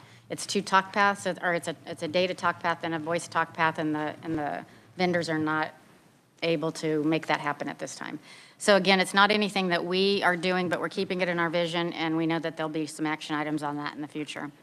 I wanted to talk a little bit today about partner and stakeholder engagement, because I know that that's a primary function that you guys would like some clarification on how we work on that. But first of all, I wanted to define who those all are. And I know that we know it's a large project, but as we move on, our stakeholder from a partner perspective has really grown. And specifically when we brought on our partners from through AT&T with Rapid Deploy and Radius, the map provider. So we have AT&T as a primary partner. We have Intrado as a partner, Motorola, ECATS, and Rapid Deploy. But I wanted to kind of focus on all of the partners that come in under the platform of Rapid Deploy. It's Pulse Point, which we communicate with at a state level, and we have the support of the Board of EMS. We saw that if you were at the OnStar Day, where they talked about how important it is to them that we develop that layer throughout the state. We also have What Three Words. We have OnStar. OnStar also brings support to the PSAPs of taking some of those calls and managing them, and if there is no local response needed, that takes that off the weight of the first responder or the dispatchers. OnStar is also supported by the Board of EMS in the state of Kansas, and we've socialized those conversations and had meetings with them as well. They are bringing in vehicle telematics. Scott talked this morning in the orientation meeting. If you happen to be there, this is an echo of that. They're bringing in vehicle telematics. GM is their primary mechanism right now, but they're looking at bringing in Bosch very soon, and that'll add the telematics that will be coming in to the dispatcher, and they'll be able to see that vehicle make, model, color. At OnStar, we also talked about, and we gave demonstrations to the first responders that they were able to see real time some of the things that they can do for them in the field. We talked about that a little bit last time. Ignition, lock, vehicle slowdown, and some of those things, that how it affects them and how they can integrate, or how they can utilize that in the field from a first response standpoint. Also, very important to the first responders and 911 centers will have this in the call data, will be cut sheets for electric vehicles. We talked about that before, but the reason I'm going through these is because the majority of these will eventually, we hope to see come through to the app as well. Skyline, it is our CCT camera integration. And just as a clarifying point for everyone, when we bring them online for the DOT cameras, we have over 400 cameras that we'll be bringing online, that the first responders and the 911 center will have a map layer that they'll be able to see a blue dot. They'll click on that blue dot if it's in the vicinity of the incident or the call that they're at, and they'll be able to see live feed of that DOT camera in their jurisdiction that's in proximity of the call that they're taking. So Skyline is a good vendor, and we're working with them right now to create a path forward for additional camera integration. What does that look like? How do they go, if I'm a school, I'm a hospital, I'm a city or a county, or any of our other partners, state stakeholders, if they want that Skyline integration, their camera integration to the 911 center, the local 911 center, then our integrator into Radius is Skyline. So we're trying to create what is the path forward for them to reach out, to talk to them, and to create that contract with them individually. So Skyline will be taking care of that and not us, but the PSAP and the local jurisdiction will have to have a relationship and agreement that that is something that they want to see on both sides. We also partner with, I mean, sometimes we forget it, but a lot, Google and Apple and Microsoft, you know, they're in the back end of what we do daily, specifically with the signals.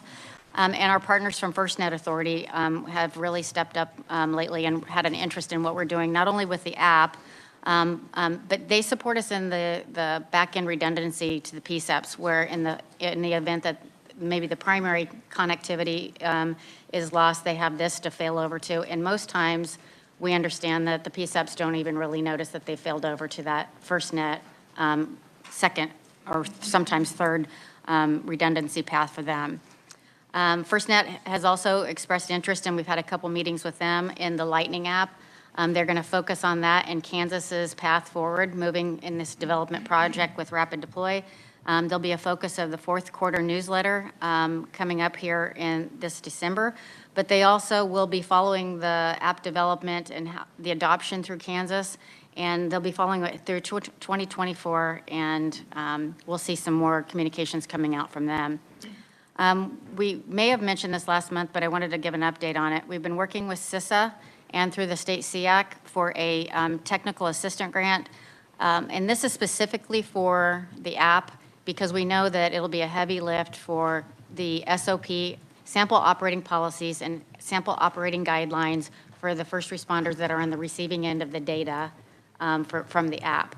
What do they do with it? How do they respond with it? Giving them the tools in their hands that any local jurisdiction that chooses to use the app can adopt these policies and modify them to their needs, but it gives them a starting point. We've heard from other vendors that there are slow adoption rates on new technology when the end user does not have those sample guidelines, because they struggle with getting those done. So CISA has been receptive to our application. It has not been approved as of yet.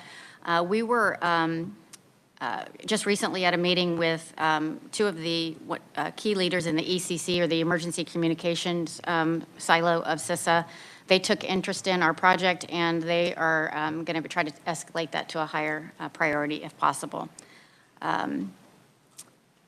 Wanted to talk a little bit about some next upcoming meetings.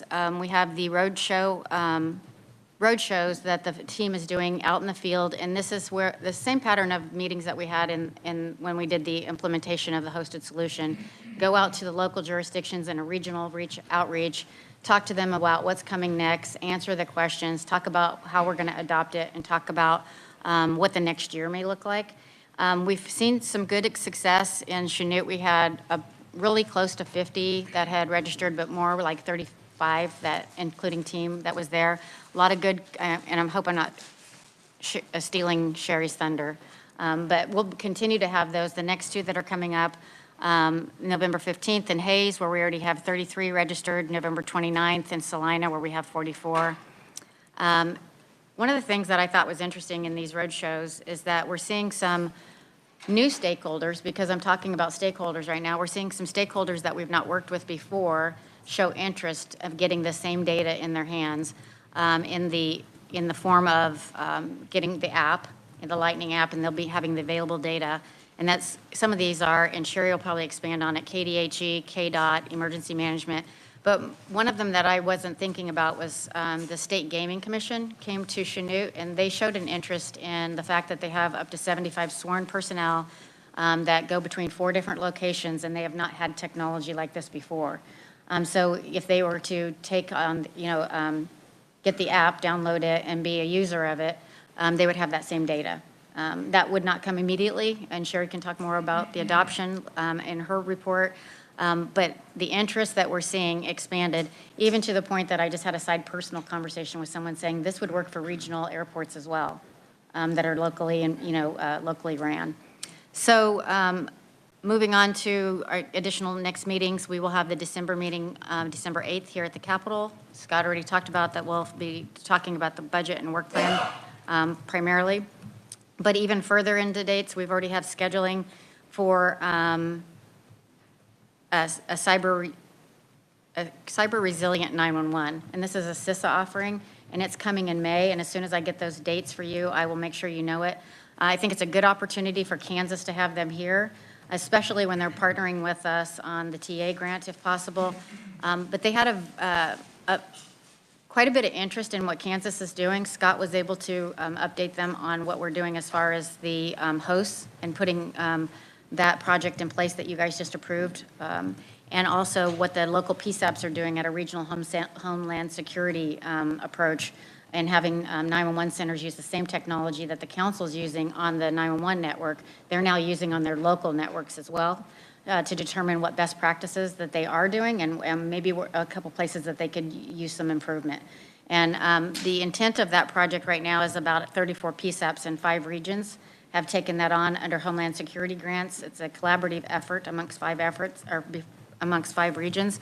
In December, there will be a meeting in Wichita where there'll be an anonymized report come out for Southeast and South Central regions that have participated in that. Angie has kind of taken a leadership role in Southeast, and I've taken a leadership role in the South Central in conjunction with the Homeland Security regions. They will come in and do a total readout, anonymizing the data that will give specific data to the PSAPs that they worked with, but they anonymize the data, and then they'll leave some leave-behinds for all jurisdictions statewide in the form of best practices, policy, training, and things that they can improve. But I think a heavy lift of it is what they're also working with each IT director to give them what they need, not only for the PSAPs, for other networks that they provide and that they manage at the local and county locations. So that's when we talked about that at a CISA and a state stakeholder meeting that we recently attended, Kansas is far ahead of the cyber initiative. And a lot of people had some questions and asked specifically what we're doing. And Scott, I see that you have your hand raised, but I would suggest that many hadn't even thought about moving forward in this manner. Oh, I absolutely agree. Yeah. There's a handful of states.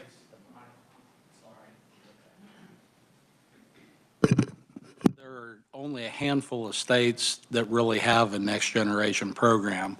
Everybody else in the country is still legacy PSAPs, one PSAP per call handling system, and there's nothing going on cybersecurity wise with those. So yeah, I would absolutely agree. And just to Michelle's point, Angie and she have taken leadership roles in that Homeland Security project, but not as part of the council. That's from roles they had before they became contractors with the Homeland Security region. So that's not a part of their council duties. That's above and beyond. That's right. I mean, I think when this project was initially written in 2019, I wasn't a council member at that time. But I was on the Homeland Security region, and they've been gracious enough to let me see it through. And originally, it was promoted for one region, and then the other 4 were looking for a cyber project as well. And so we collaborated. Because of that collaboration, the budget became higher, and what we were able to produce was much more advanced than what we were originally going to be able to do. So it was a great work, and the relationship synergy between what the council was doing and what the local jurisdictions took on, I think it was a great handshake project, if you would, and a total picture. So thanks for that clarification.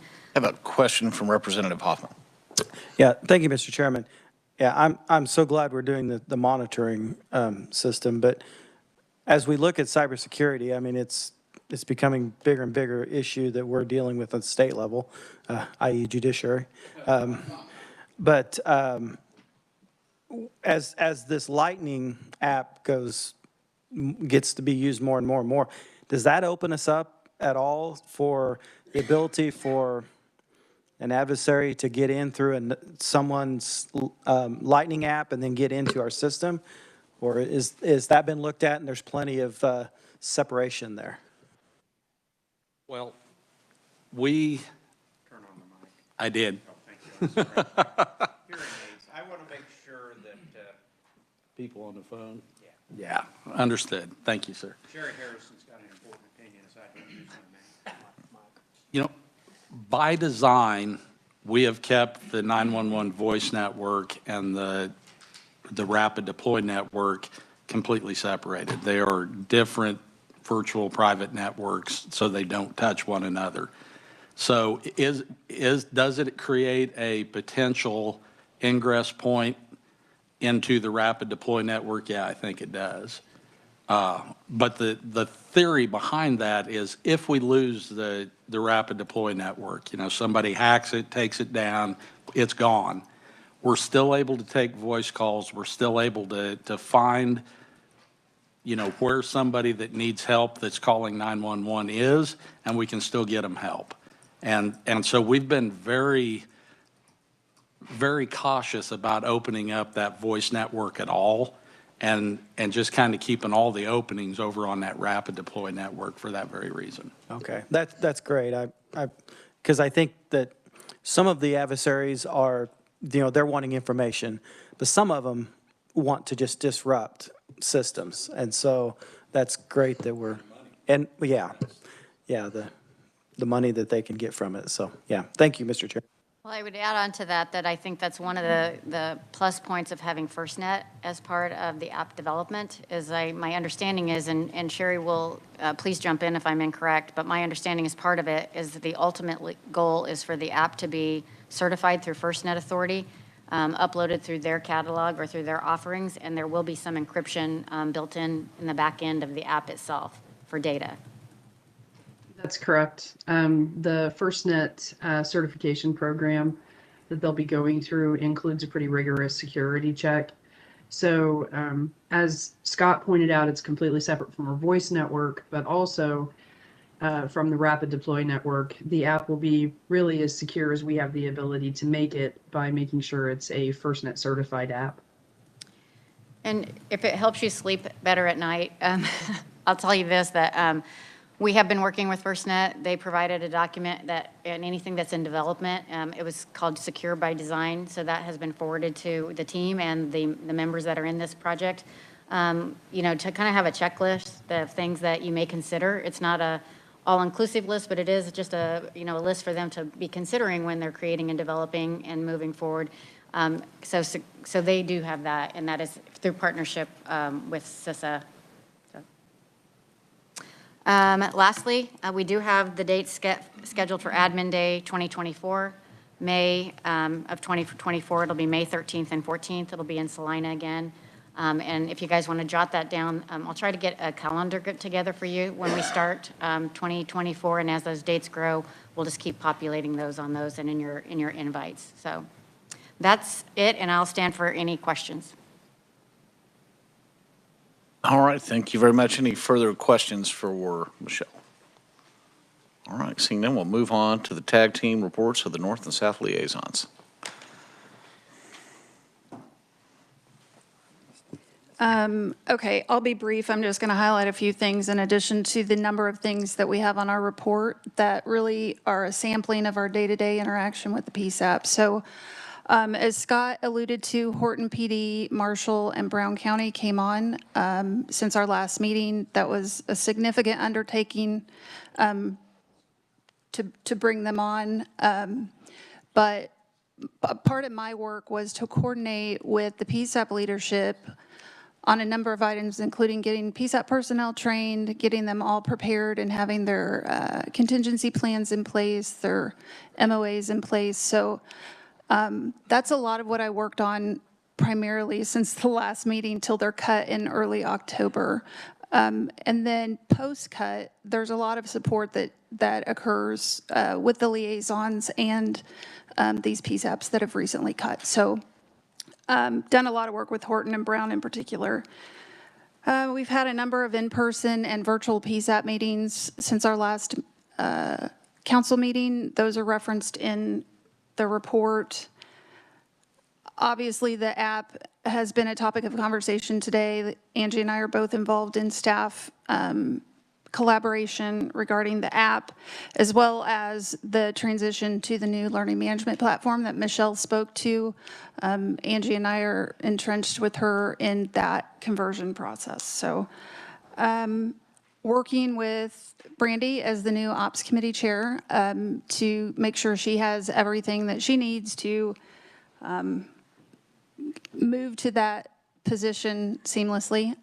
But we've worked on primarily the smart transcription demo and engaging these other PSAPs to get feedback and references from them. So those are just a couple of my highlights, so I'll toss it to Angie. Sorry, thank you. I wanted to talk specifically about the MOUs that are mentioned in our report. So a couple of times today, everybody's talked about contingency or backup plan or the way that our lines roll over.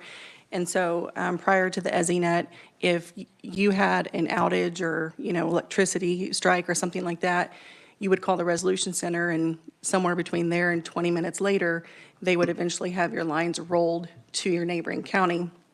With the new system in place, that happens seamlessly and there's not that delay. The only way that that does happen seamlessly, though, is with a written MOA. And so Scott mentioned we have 109 agencies on the system. And I just wanted to share the status of where those MOAs are. So we encourage PSAPs to have an MOA with not only somebody on their host. So if I'm in the south host, I need a partner on the south host, but I also need a partner on the north host. So in worst case scenario, the whole host goes down, I've got a partner on either side of me. And that MOA is the written agreement that we give to AT&T to build that route, but it also is the specifics about if I am in County A and the calls roll to County B, how do I want County B to relay that information back to me? Do I want them to call me, text me, send a teletype? Probably not. Sorry, not our first choice. And how we want that to be done. And so to date, we have 61 PSAPs that have an MOA cross-border.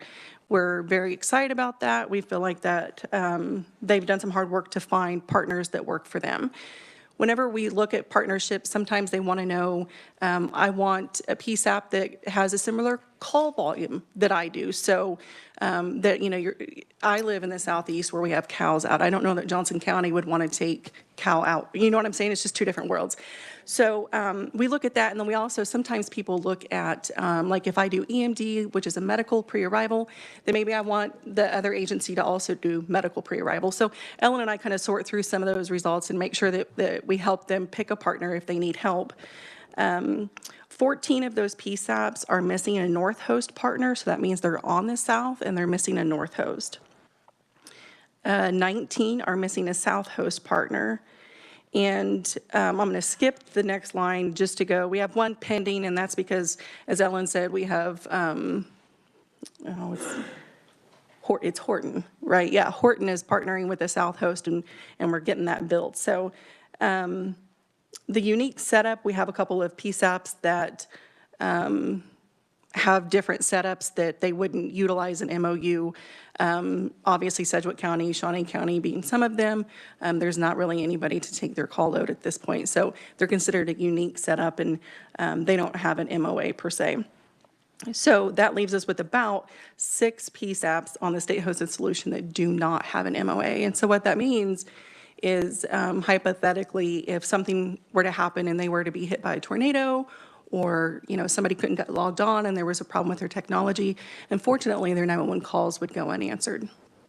So they're aware of that. Those counties are aware of that. But that number used to be much greater, and we've closed the gap. And I think it's, it's a great thing. But I just wanted to draw attention to that because we talk a lot about contingency and overflow, and that's where Ellen and I kind of fit into the equation. So, thank you. Awesome. Any questions for Ellen or Angela? All right, we're down to the program management report, but I believe Randall's playing hooky. He is. Quite some distance away, as I understand, so. And I didn't glean anything from there that was too pressing for us. We just added some new benchmarks for him to help us with. And any old business? All right, new business. I think I promised to not bring any. We did that earlier. So hearing none of those announcements, we've got our next meeting will be December 8th. We are back here. We'll be here in December and in January. January will be a really great party here with a lot of people in this building. But I think that is important for them to be able to come and see us and take part. Would you ask people to put their food-related waste in the trash can in the hallway rather than the baskets here, because it stays a while if it's left in this room? And a personal request from Representative Carmichael, we take all food-related trash. Remove all trash, please take it outside or place it out in the hallway so it can be removed properly.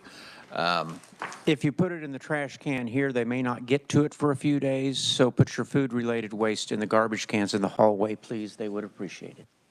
Thank you very much, Mr. Carmichael. I do not have anything else. Don't see any hands raised. Would look for approval for adjournment. Any motion for an adjournment? Senator Francisco, I would move we adjourn. Senator Francisco, I have a motion. Do we have a second? I'll second. I got Eric. Eric's first. Eric Harper seconds. All in favor? Gail, I think we need to take a roll on that, but if you're a nay, please say so right now. That'll make it easy. And identify yourself. All right. All right. Thank you very much, everyone. I appreciate your travel here, and we'll see you again here in December and January, and then we'll take a break and go online for the next one after that. So, all right. I will let you know I'm